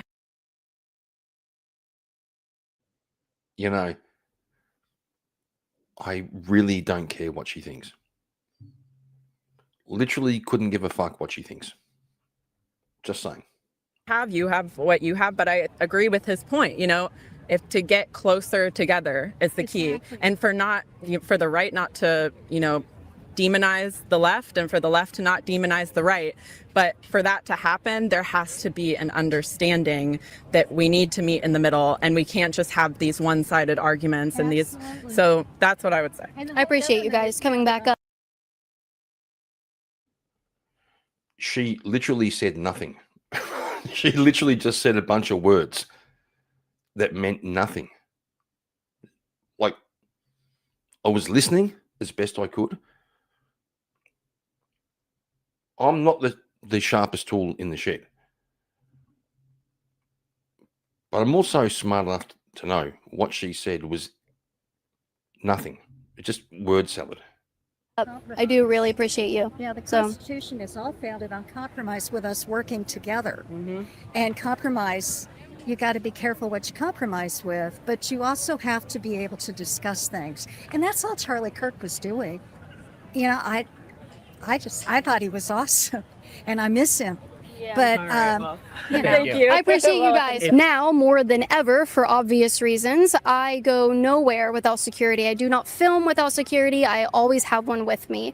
And we love them over here. We appreciate them being with me at all times. If you would like to continue having them by my side, you can go to patreon.com/Caitlin Bennett to Gotta say, I'm kind of used to people like Caitlin having a big black bodyguard. She's got like a big South American. It's gonna say it's kind of interesting. He does look formidable. I wouldn't want to, rumble with that guy.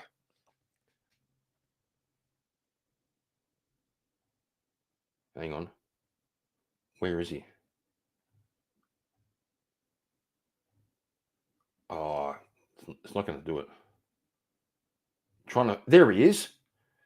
You're going to fight this guy?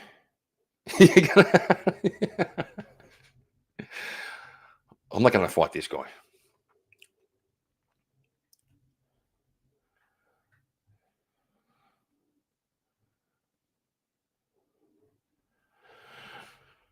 All right.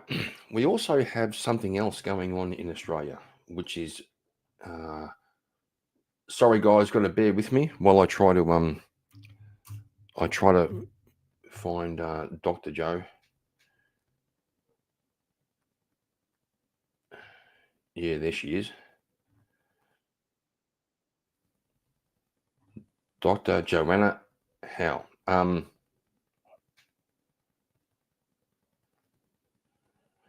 So, little bit of a backstory. We have a policy here in Australia from the government. If a woman suffers the tragedy of losing a child while pregnant, the child's stillborn, as they call it, there's a government policy that the employer has to provide it's almost like maternal leave. It's quite a long time of leave to allow her to grieve over losing a child. But they've expanded that law now because apparently if you have a late term abortion,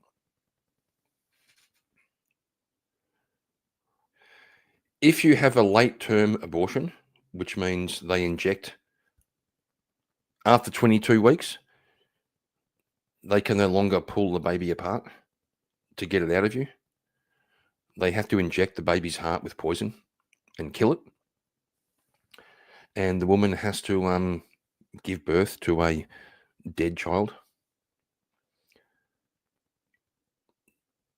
She now qualifies. She qualifies for government payments to stay off work because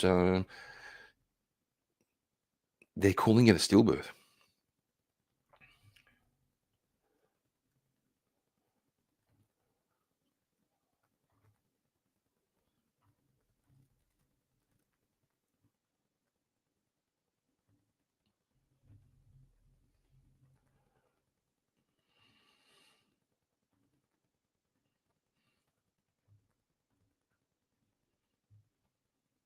As these radical leftists who love abortion and they're always going on about it.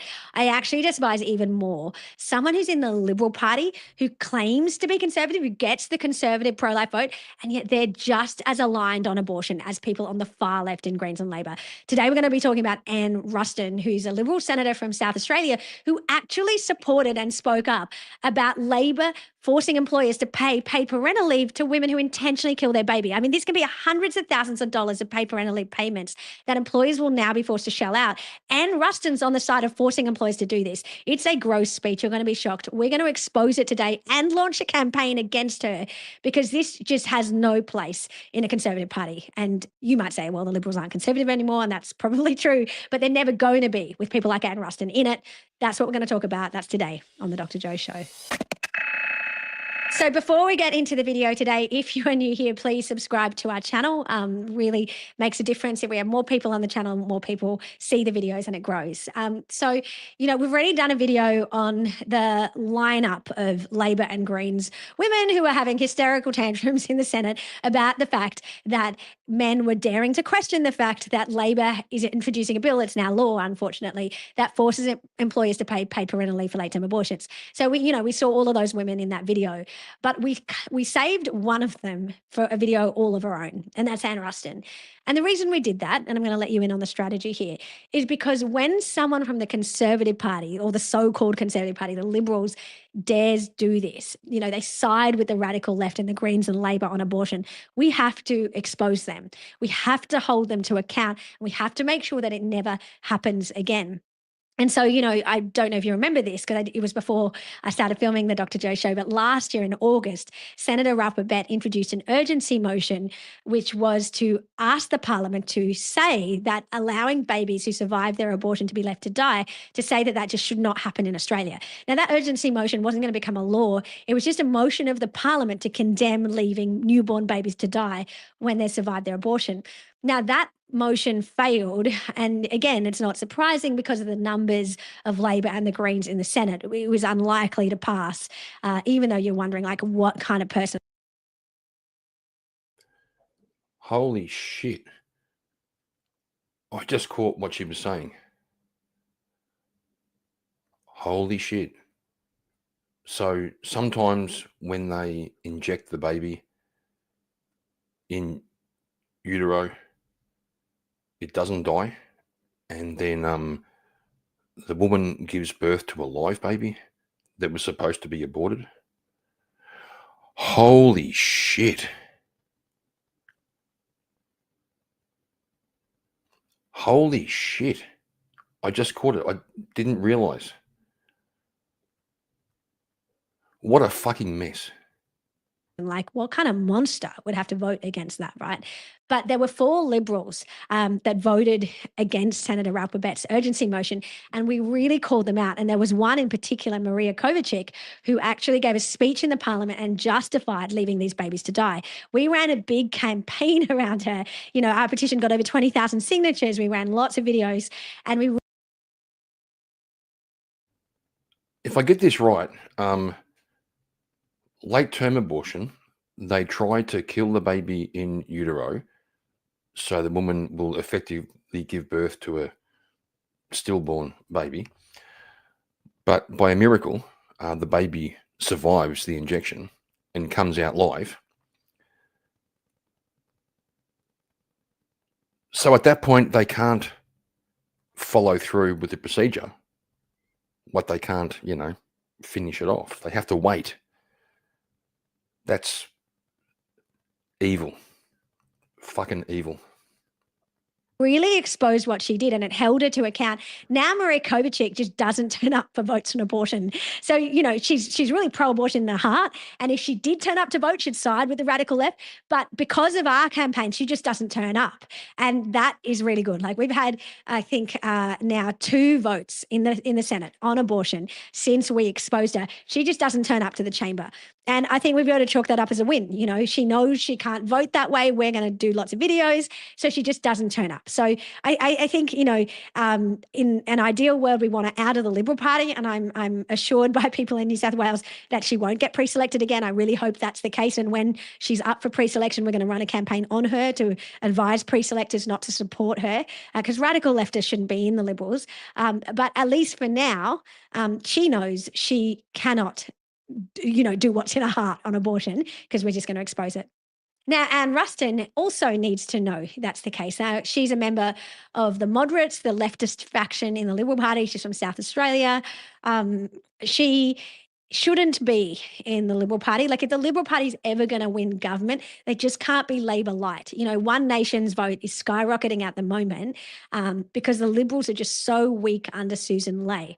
Now, if the Liberals are ever going to win government again, they have to be an alternative.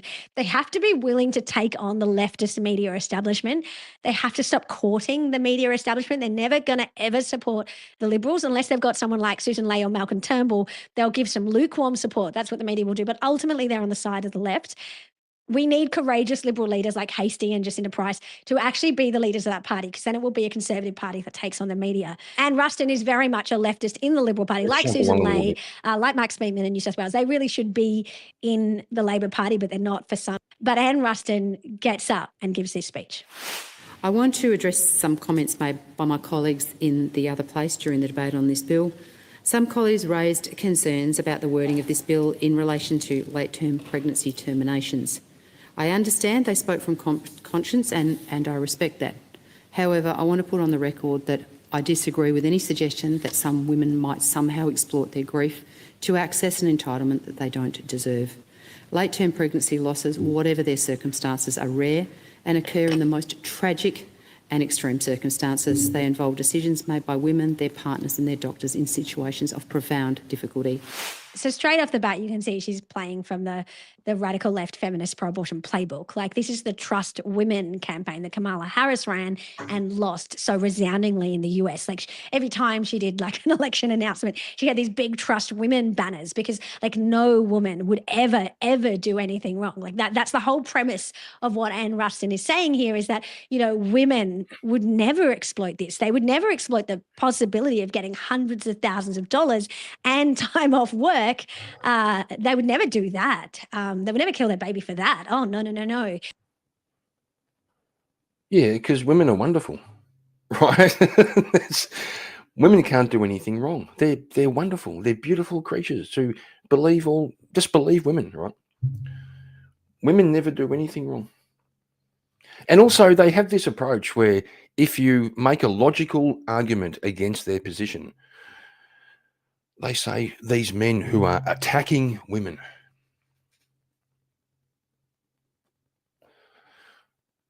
No, we're not. We're just saying your point of view is stupid, and we can demonstrate why it's stupid. We aren't attacking shit, except your ideas, love.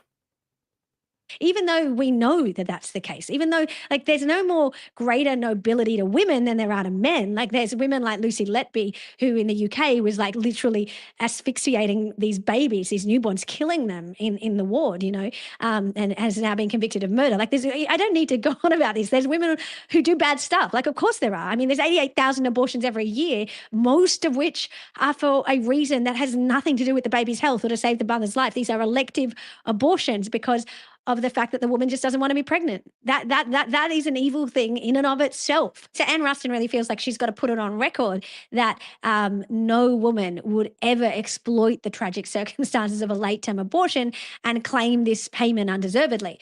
But I think the point we're trying to make is that there are no circumstances in which this payment is justified. If your baby has a condition incompatible with life and you murder them, you should not get paid for murdering them. Like, that is our point. Like, even in the most extreme circumstances, like a situation where the baby has a condition like anencephaly and they're not going to survive, we don't think that that means you just preemptively kill them and inject them with poison and burn their hearts, causing excruciating pain. Like, we don't think you should get paid to do that. Just in the same way that if like your 3-year-old tragically has cancer, you don't get paid for injecting their hearts with poison and preemptively doing them in. Like, you don't get paid for killing kids because we don't think you should be killing kids. Like, how hard can that be to understand? I mean, never mind the fact that the vast majority of late-term abortions are not these conditions, these tragic circumstances where the baby is going to die. Like that's accounting for such a small percentage. We know that 75% of late-term abortions kill healthy babies, right, in situations where the mum's life is not a risk. And one woman who we know accessed that late-term abortion because she'd been banging on about it, in fact, she spoke at the pro-abortion rally in SA just a few days ago, is Taylor Jane Jackson. She told that rally and the ABC that, you know, if she didn't get an abortion at 27 weeks, if a doctor didn't inject her baby's heart with poison so that Taylor could then go through labor for 30 hours and deliver her dead, then she would have killed herself. She said, I wouldn't be here today. I mean, that's just emotional manipulation. That's just blackmail. I was just going to say, that's emotional blackmail. You know, if you leave me, I'll unalive myself. Get the fuck out of here. Emotional blackmail. of the medical profession. Doctors shouldn't do it anyway. They shouldn't partake in that evil. But that gives you an insight into the kind of mentality of the type of women who are claiming these late-term abortions. Now, I don't know whether Taylor Jane accessed payments, whether she claimed government-funded paid parental leave and the stillborn parenting payment. I don't know. But the fact is she could. And that is the problem here. The fact is this law that Labor has introduced that Anne Ruston supports, as it's apparently a Liberal, is the fact that, women can claim for intentional late-term abortions for any reason. There's no questions asked. They're literally in the same category as the tragedy of a natural stillbirth. They're putting murder and a natural stillbirth in the same category, and you get a payment for all of it, which is just another way of saying that women who have lost their babies through a stillbirth are no different to murderers. And, she bangs on about it being rare, and Rustin says, oh, well, these are just so rare. But yet the leading cause of perinatal mortality is abortion. Like 41% of babies who are born stillborn or die shortly after birth, for example, in Queensland, the 41% of those have been deliberately killed through a late-term abortion.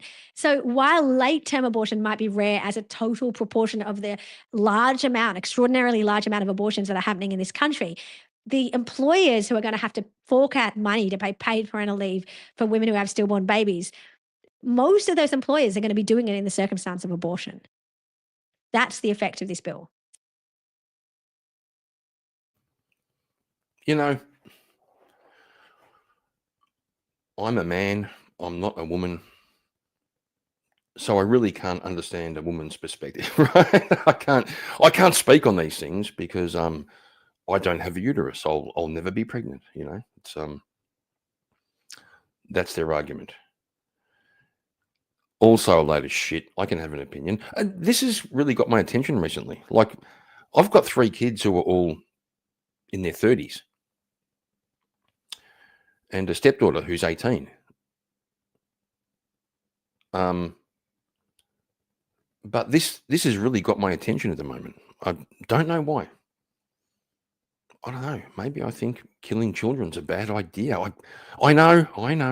I'm not a woman, right? So I shouldn't really have an opinion. Fuck's sake. So all of this to say, Anne Ruston needs to be held to account for this speech. Like, she cannot be getting Conservative votes to give a speech like that, to side with the radical left on the issue of abortion. Just like Maria Kovacic cannot be pre-selected again, Anne Ruston cannot be pre-selected again. Like, this speech has to be the beginning of the end of her career. Now, these guys, we can't actually boot them out. Once they are a senator, they get their entire term. You don't get to kind of like get rid of them just quickly. Like, you can't. They're not like normal employees, right? But the thing is, we have to remember this speech and we have to expose what she's done. So I have done a petition. I've got a campaign running condemning Anne Ruston for this speech and for siding with the radical left on abortion and for insulting women who have had stillborn babies. I need you guys to sign that petition. I need you to share this video and to spread it far and wide, because we have to expose the rot in the Liberal Party. We are never, ever going to save these babies unless we have a Conservative Party that stands up for life. The Labor Party has been completely captured by the pro-abortion left. The people in the Labor Party that actually are pro-life, like Deb O'Neill, Helen Polley, Don Farrell, they didn't turn up for the vote. They didn't vote on Alex Andick's amendment. They just stayed in the bathroom and locked the door, and hoped we wouldn't notice. Because the Labor Party is captured by leftists who are rampantly, aggressively pro-abortion. Katie Gallagher and Penny Wong, the mean girls in the Senate, they run the party. So if we're ever going to save these babies, we're going to have to do it from the Liberals. But we can't do it from the Liberals under Susan Ley. We can't do it from the Liberals that people like Anne Ruston in it. So it turns out that Susan Ley is facing a challenge for her leadership, like as we speak. It may have happened today. Mr. Yeah, I think it is like 6 years. Like, once you vote them in, you're cooked, right? You're stuck with them. And Australians normally have a habit of voting. We'll put one party into government and the other party into the Senate. We kind of like to have a balance. But this time, which happens every now and then, we voted the same party into the government and into the Senate. So it's a bit like if Trump wins the presidency and also wins Congress. You know, it's a similar thing. We're fucking stuck with these people. We really are.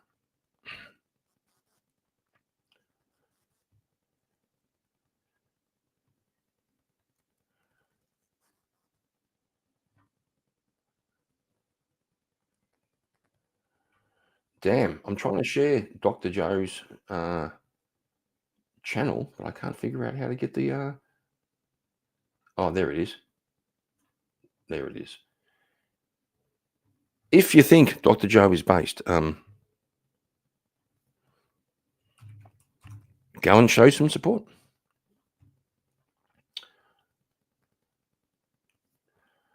Okay, it's still, what's it now? 5 o'clock. I've got to be at work in 3 hours. So we're going good. We're going good. We're going good.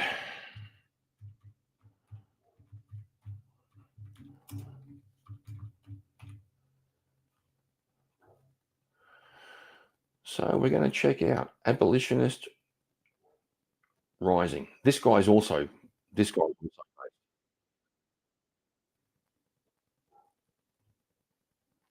So this guy's a Christian. He stands on street corners with signs that say, you know, don't kill babies. You know, he's also like a PhD in philosophy and the history and philosophy of science or something. He knows his shit.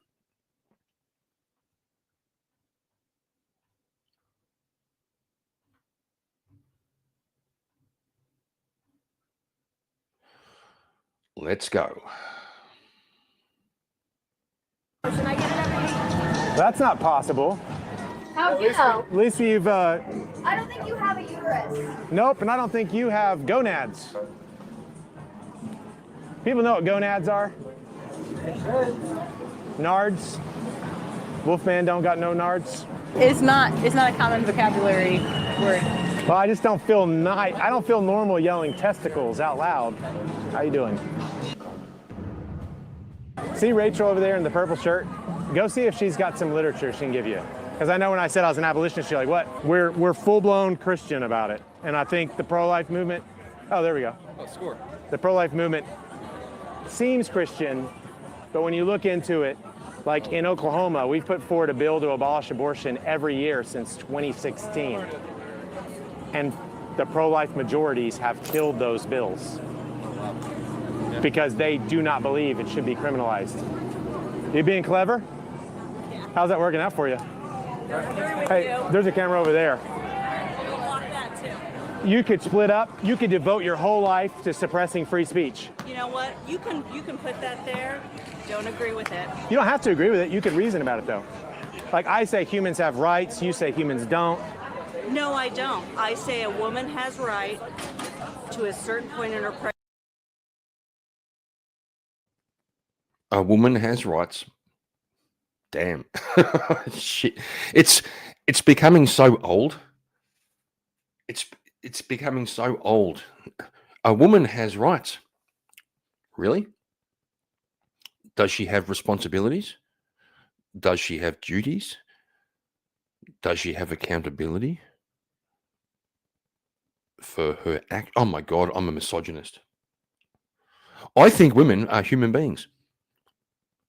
That makes me a misogynist because human beings have rights, they have responsibilities, they have duties, just like men. I'm equal rights. That makes me a misogynist because women have rights means women can do whatever the fuck they want. And how dare you try to apply some sense of accountability, some sense of responsibility, you misogynist. Pregnancy to decide what she does. To terminate the human inner life. You're wearing scrubs, so you probably know where humans come from. You just sort of block their footage. No. So my guess is she's had an abortion. She's had an abortion. This reminds her of that. She hasn't. Well, my guess is. Yeah, you're wrong. She's angry about.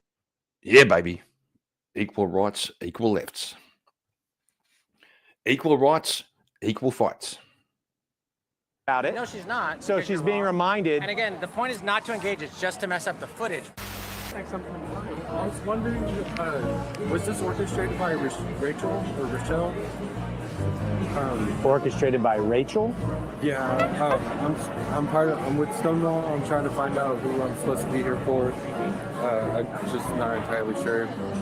The whole event, or the event, I think it's in protest or something like that. oh, me holding signs? I'm not entirely sure. No, we're not protesting. We're just trying to talk to people. Well, fuck yourself. No, thank you. What are your thoughts on abortion? You fucking suck. You gotta take it out. Interesting. Go fuck yourself. That is the view of someone who would be against human rights. You don't. I'm getting pregnant so I can feel it. Yeah, you hate humanity because you hate God, and God made man in his image. Hey, like me now! What you doing, sir? Are you okay? You need help? I don't need no help. You don't need help? I already know exactly what that camera's about. What's that camera about? I didn't fall off turn truck I'm driving.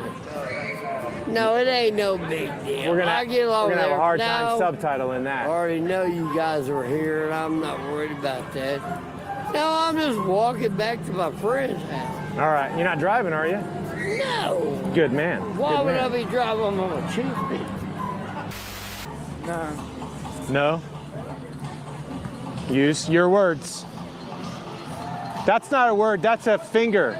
That's a digit. But it is the height of your argument. This is called art walk. Okay. So people are walking around looking at. Worst security guard ever.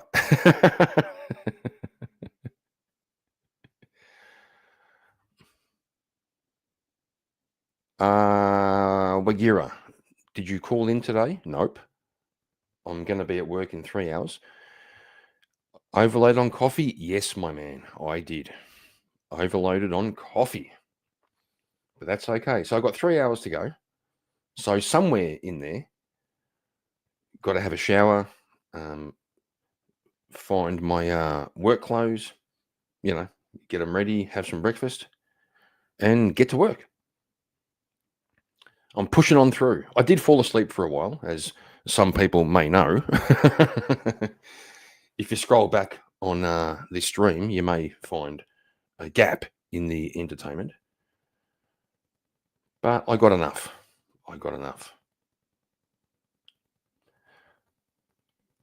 But this security guard, come on, bro. Art, talking and stuff. So we have our signs and we're talking to people. Oh, okay. Yeah. So you don't know Rachel or Rochelle? I know a Rachel. You do?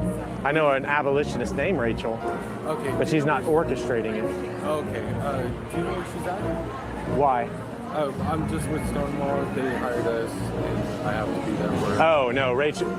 No, Rachel's not. The Rachel I know is not hired Stonewall. Stonewall's usually hired by people who oppose us. That guy forgot to wear the rest of his shirt. You all right, my friend? Sir, you forgot your pants. He's not all right. Your pants. Oh no, for the show. For the show. You can always run home and get them. People laugh when they know they don't have arguments. They walk by because they know they're inferior in their worldview and could not express it.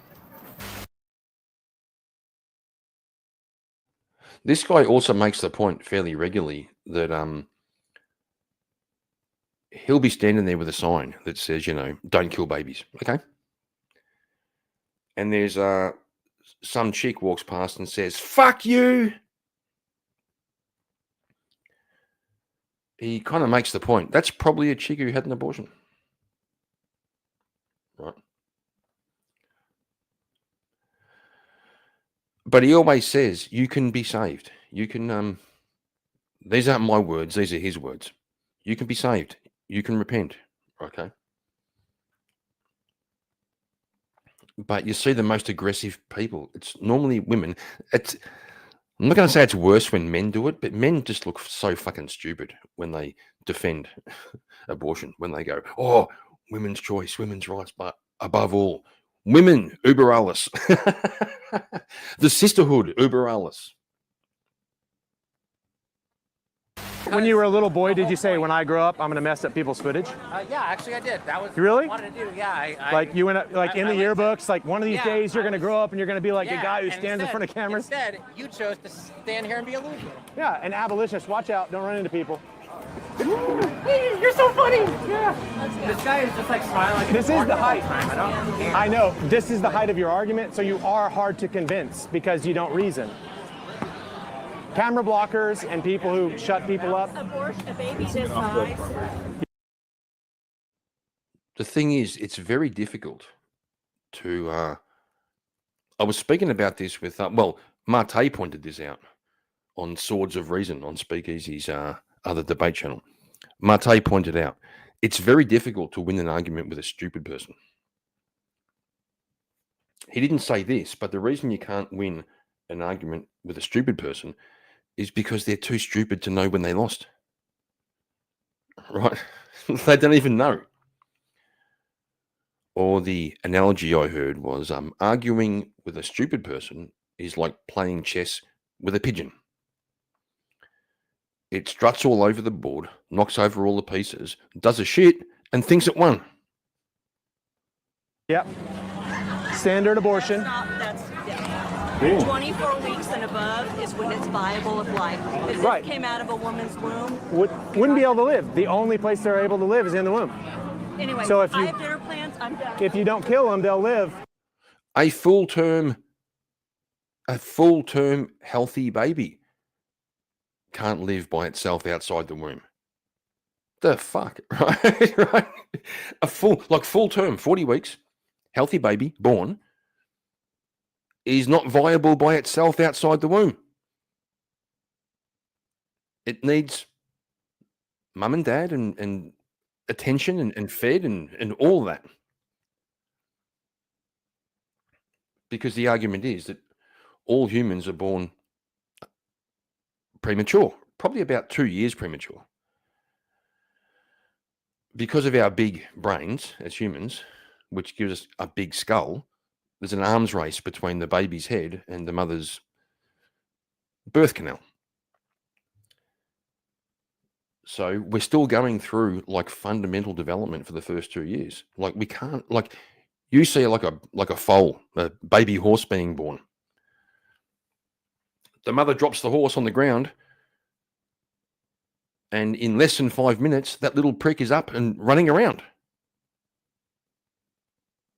Humans don't do that. We're kind of born premature. So these people saying, oh, it wouldn't be viable outside the womb. Nobody is. It's a stupid argument. That's where they live. I am number one. We have the most subs of any abolitionist channel. Number one. Good job. Nice dancing. That's crazy. What's crazy? I know, I'm doing something edgy. You're passé. You're normal. I'm going to my own play. You're All a right. good guy. I've messed up before I in that already way. saw you guys. I said, oh, yeah, I know what you're doing. We're just trying to talk to people. I just was wondering That's why if you I blocked looked the right into camera. that camera and said, oh, you Like, know, I get- was jacking with you. Get your 5 seconds. 5 seconds of fame. Oh, All right. Well, I'll just no, second on it's you. all good.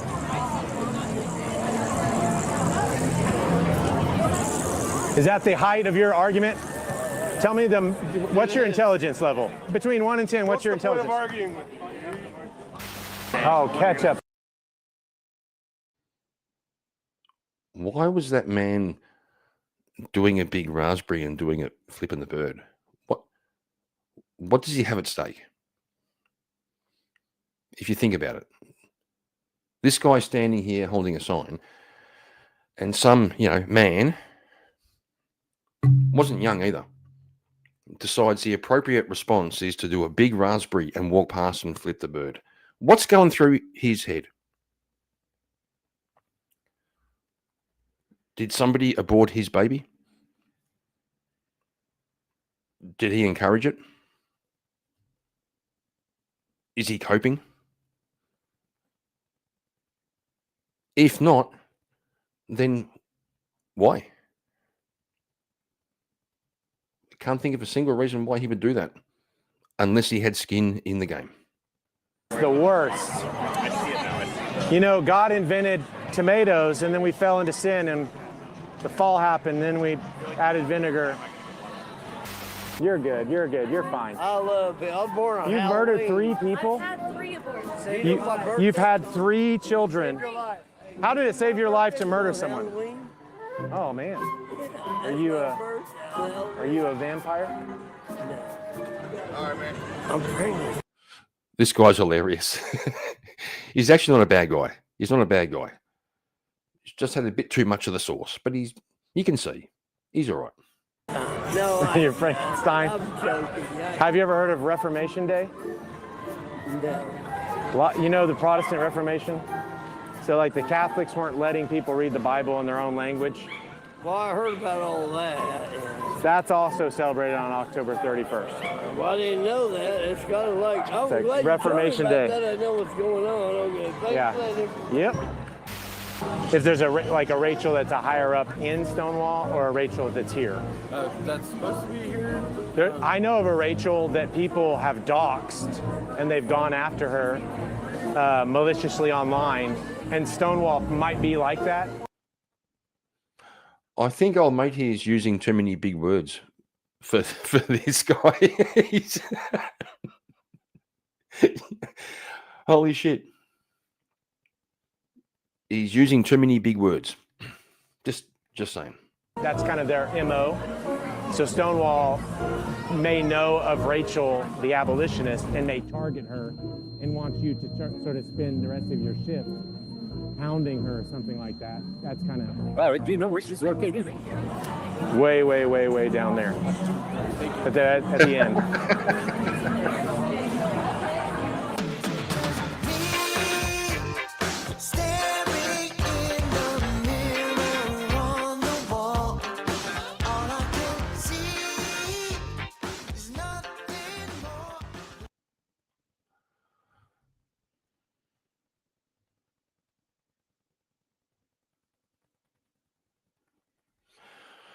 All right, we got 5:20 a.m. Thank you guys for hanging out for the night shift. Numbers check. 14 watching. Appreciate you for thinking that hanging around and sharing this retardation was a good way to spend your time. I respect that and appreciate you.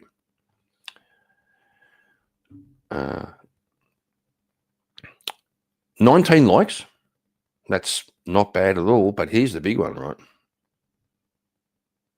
What do we got? 8 new subscribers. That's not bad. 8 in one sitting. That's all those Tareyak people. That's the Tareyak people come over here and subbed up. You see, Tareyak's people can teach you all how to do it. Jeremy, just got back from lunch. You still going? Yes, I am, my man. And in it for the long haul. Yeah. I did fall asleep for a bit. Everyone knows that. I did it again. I fell asleep. Bit of dead air. Then I woke up and I thought I've got a choice. Go to bed or see it through until I go to work at 8 o'clock. It's now 5:20. So in 2.5 hours, I have to be at work. It's only a 4-hour shift because it's Saturday, 8 till 12. And then Shazzy reminded me it's VK night. Damn. Because Friday night, VK, baby. Here in Australia is Saturday afternoon, VK, baby.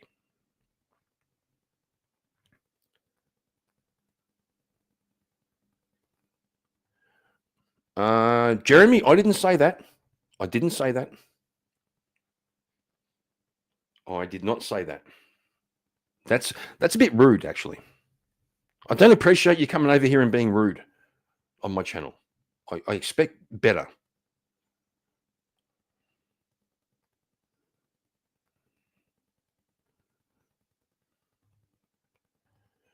It should be VK day 2, but I guess easy forgot. What do you mean? It should be VK day?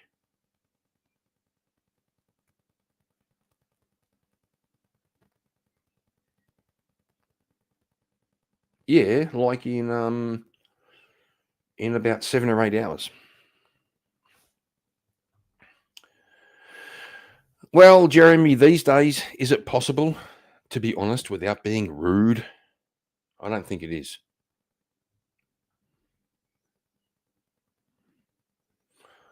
I actually think it's not possible to be honest without being rude.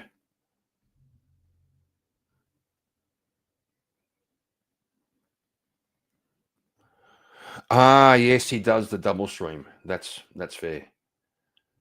And it's a new, yeah, well, that's fair. That's fair. We should all write a letter to Speakeasy and say, bro, you let us down. I'm sure he would take it into consideration.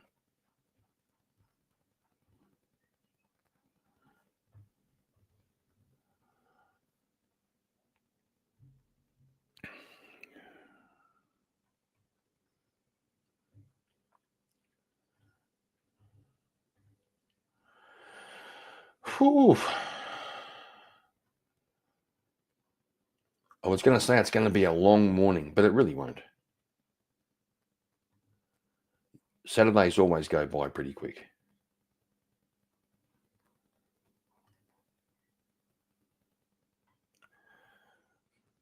Sorry, guys, I'm just trying to... I can see I've got 3 messages in Discord. And as usual, I can't figure out how to see them on the computer. I can do it on my phone.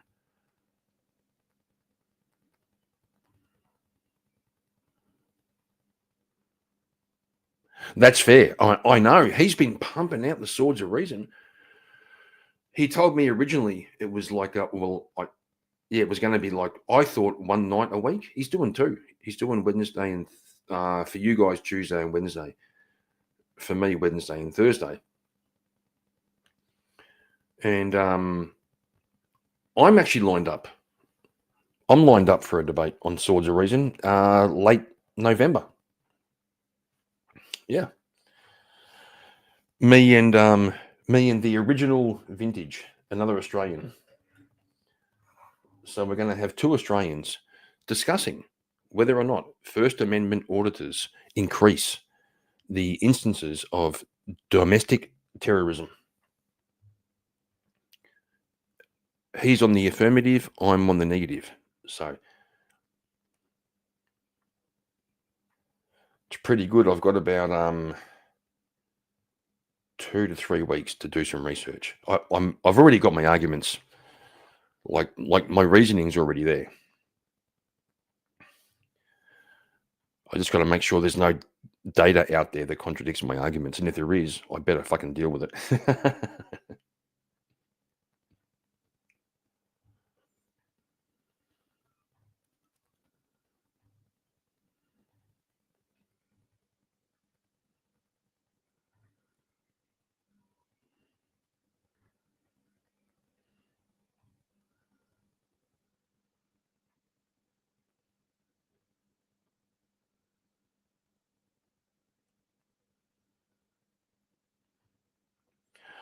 Oh, I figured out how to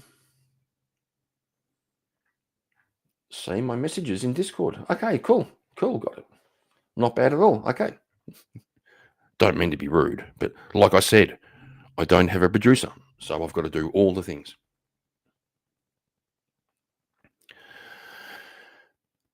And by saying all the things, kind of means getting ready for work, doing some chores before I go, which means it's time to say goodbye.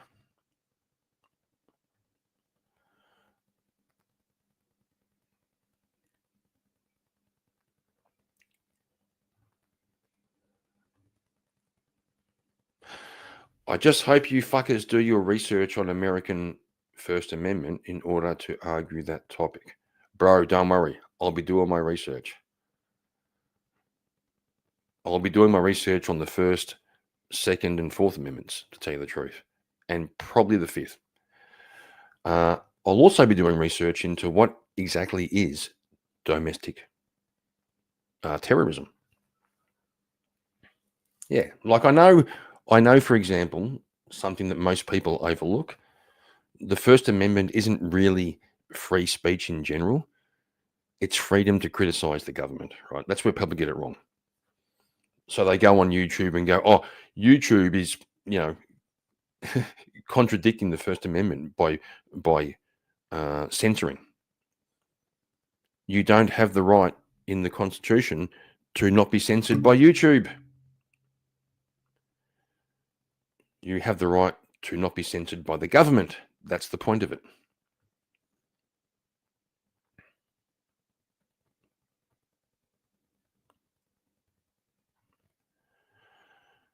And you're arguing, no, I'm on the negative. I'm saying they don't. My opponent is saying, oh, hang on. You're arguing that First Amendment auditors, I think you mean,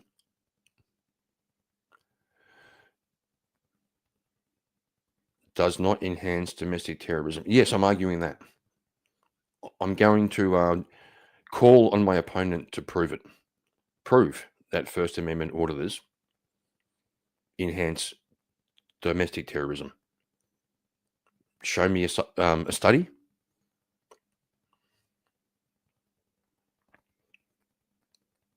And don't give me this correlation bullshit. Show me where somebody proves causation. The funny thing is, Jeremy, like, it seems to me they're on opposite sides. First Amendment auditors are trying to hold the government to account, right? They want the government to do better. They're working within a system of government. They're flexing their rights to make sure the government manages their rights correctly. A domestic terrorist is anti-government. They're trying to bring the government down. So where the hell is the line between people who are trying to make the government do a better job and people who hate the government?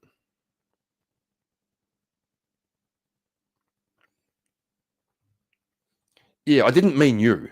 I meant that's going to be my position.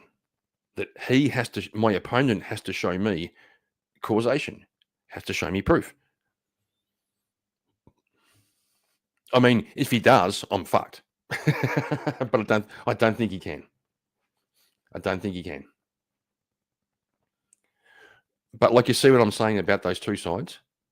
Auditors, First Amendment auditors, are trying to hold the government to account to do their job properly.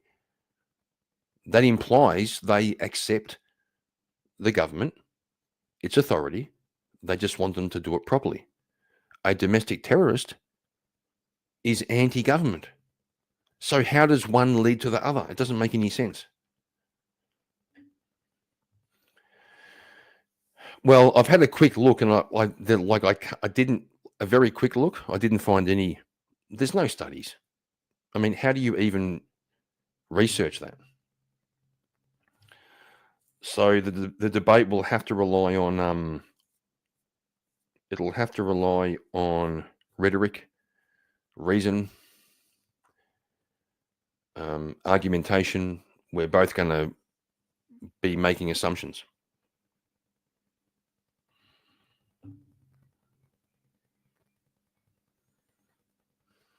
Yeah, that's fine. That's fine.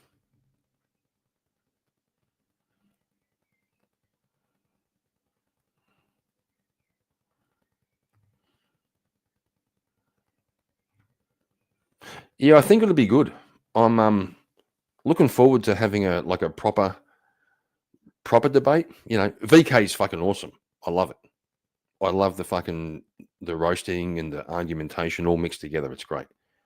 But it's going to be nice to just have the time to lay out an argument, make a rebuttal to my opponent's arguments, and then have a discussion and then a panel. It's going to be great fun.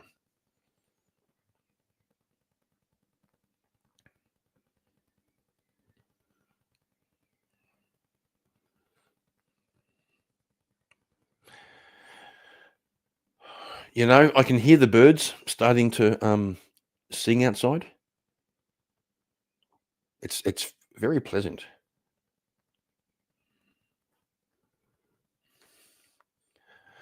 Yeah, Jeremy, you see, I'm going to have to clarify that there are different levels of First Amendment auditors, okay?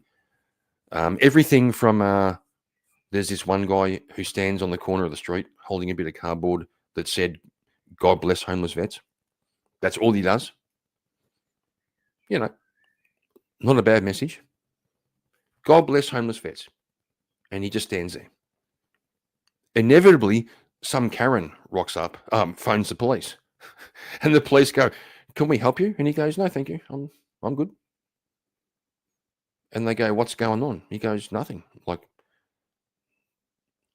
then at the other end was like, I saw a video of like 3 or 4 guys who thought it'd be a great idea to put on balaclavas and bulletproof vests and carry rifles and walk into a police station. They thought that was a good idea.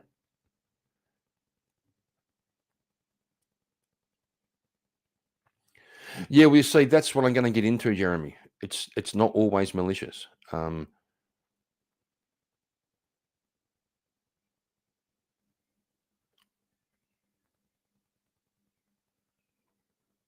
Rights are sometimes like muscles, right? If you don't flex them, you lose them. Like, what's wrong with exercising your rights?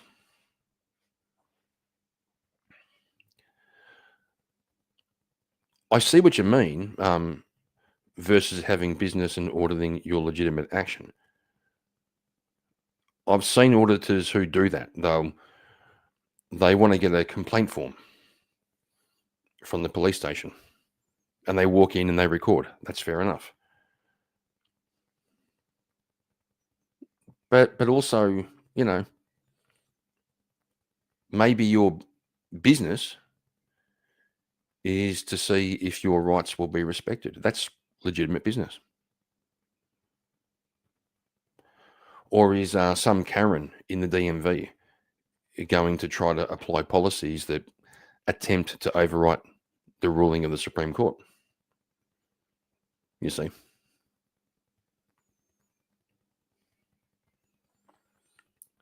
The manager at the DMV decides we're making a policy.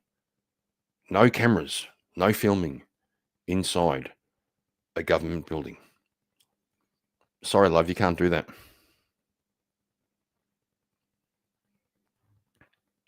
Jeremy, everything's gay. Shut up. So some Karen manager at the DMV decides she doesn't like cameras in the building. Sorry, love. Your policies can't override rulings of the Supreme Court. Now, it may seem innocuous, it may seem petty, but there's a thing called concept creep. You know this. First, it's, no cameras. Next, she thinks, it's much easier if people just apply for things online. So we're going to make a policy that says you can't come in anymore. You have to just do it online. No, love, you can't do that. Because all citizens, whether they have internet access or not, has a right to make contact. I know, right? I know, right? So imagine walking into a building that has cameras which are publicly accessible, and they protest about the fact that you walk in with a camera.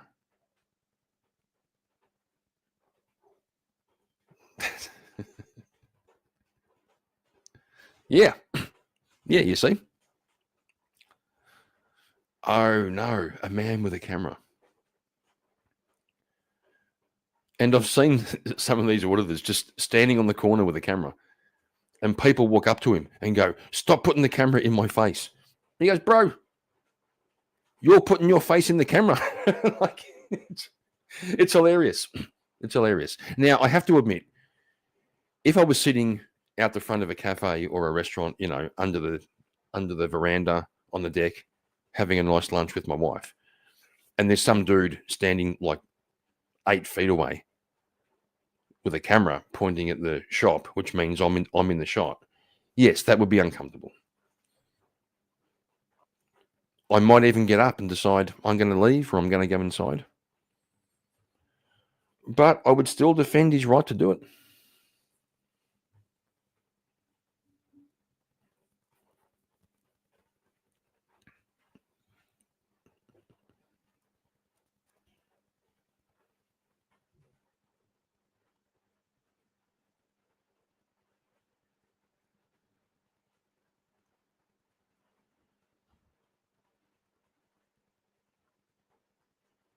Yeah, but you see, Jeremy, you're assuming their intent is to cause a scene.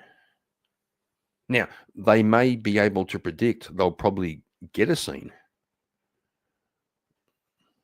Right. But are you going to blame the messenger?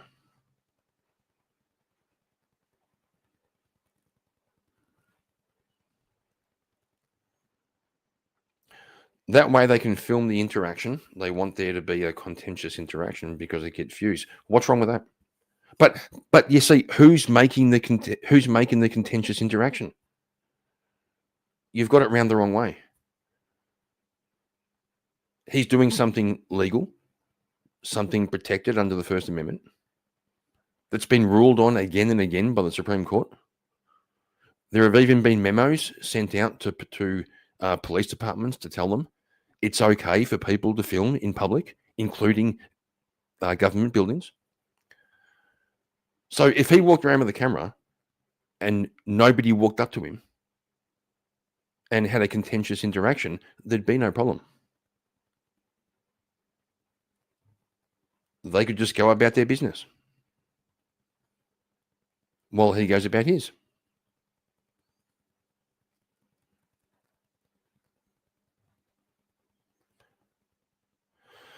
It's like walking into a bar and calling everyone in there a fucktard. No, it's not. It's nothing like that.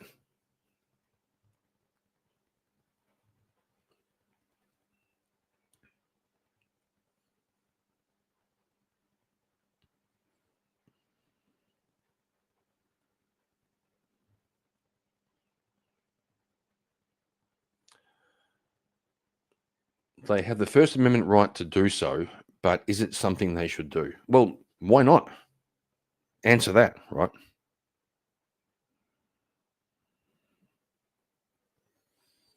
Why shouldn't they?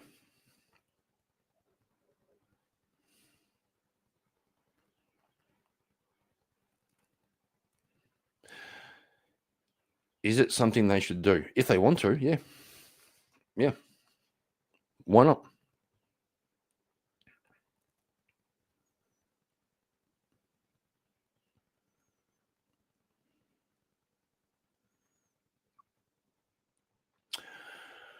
All right, Jeremy, thank you for helping me to do a little bit of prep.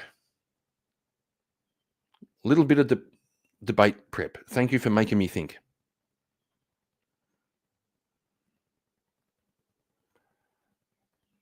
You're assuming that. You're assuming it's intentionally provocative to cause a situation. Like I said, they might predict there'll be a situation. It doesn't mean they're intentionally trying to cause it, because the other people cause the situation. If the other people just minded their own fucking business, there'd be no situation.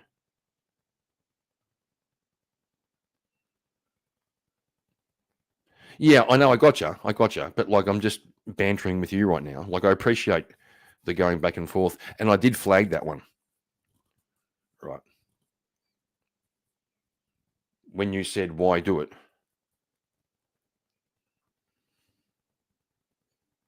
And I said, why not? I was just matching energy in the moment, right? Right. Because why would you do it isn't an argument. So I just said, why not do it? And there we're on equal footing, right? But I will give that one some thought. Why the fuck else would someone go into a bar and call anyone there a fucktard? I've got no idea how that's relevant, bro. Like, you reckon that's analogous? I don't see how.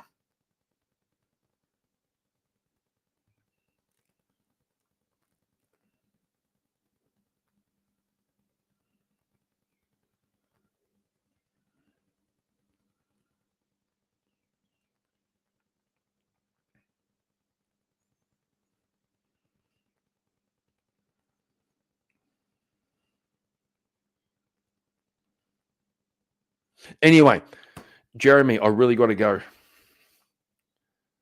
Have to go and get ready for work. I appreciate you coming over. I appreciate the back and forth. It has given me a little bit of direction to sort out my arguments. A little bit of channels to investigate in research. Got a couple of weeks to prepare, so it should be good. Should be good. Hopefully my opponent, the original vintage, will also likewise prepare. And we will have a hearty debate. Okay, Jeremy, okay. You can't say that going into an establishment and insulting everyone. There does not have intent of being...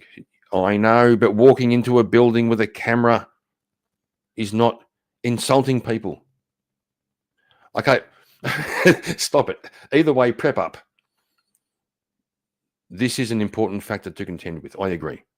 Thank you, man.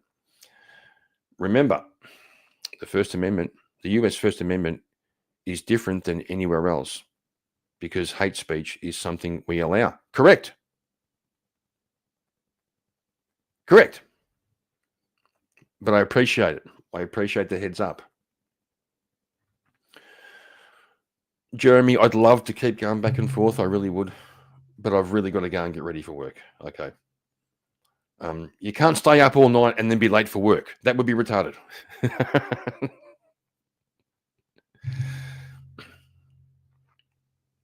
Thanks again, man. I appreciate it. Everybody else who's still hanging around, I appreciate you too. Got a few likes and a few subs. It's pretty good. It's pretty good for this little channel. Yeah, Jeremy. Next time, okay? Later. Okay, got to find a song for the outro. What are we going to do here? What are we going to do?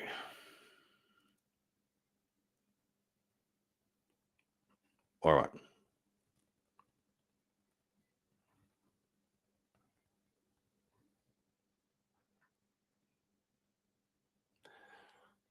Let's do this one.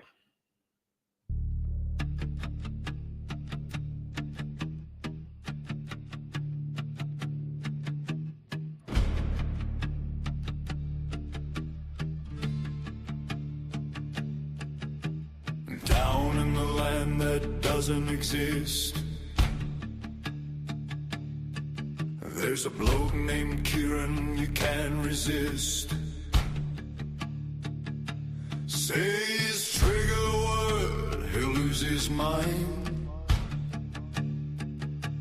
Call him a boomer, it gets him every time.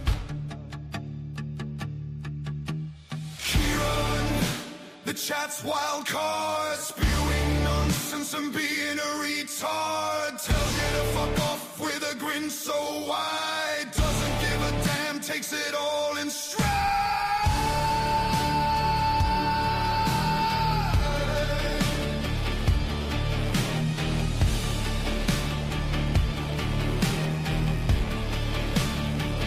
He's an idiot, yeah, but we kinda adore watching him lose it is never a bore. Always a joke when Kieran is around. His rants are the loudest sound in town. Kieran, the chat's wild card, spewing nonsense and being a retard. Tells you to fuck off with a grin so wide. Doesn't give a damn.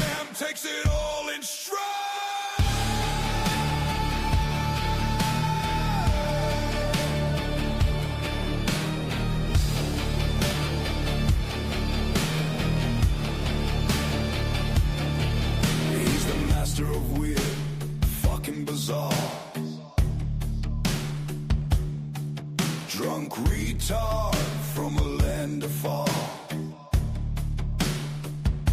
We try to keep up, but just end up confused. Yet we love the chaos and laughs he's brewed.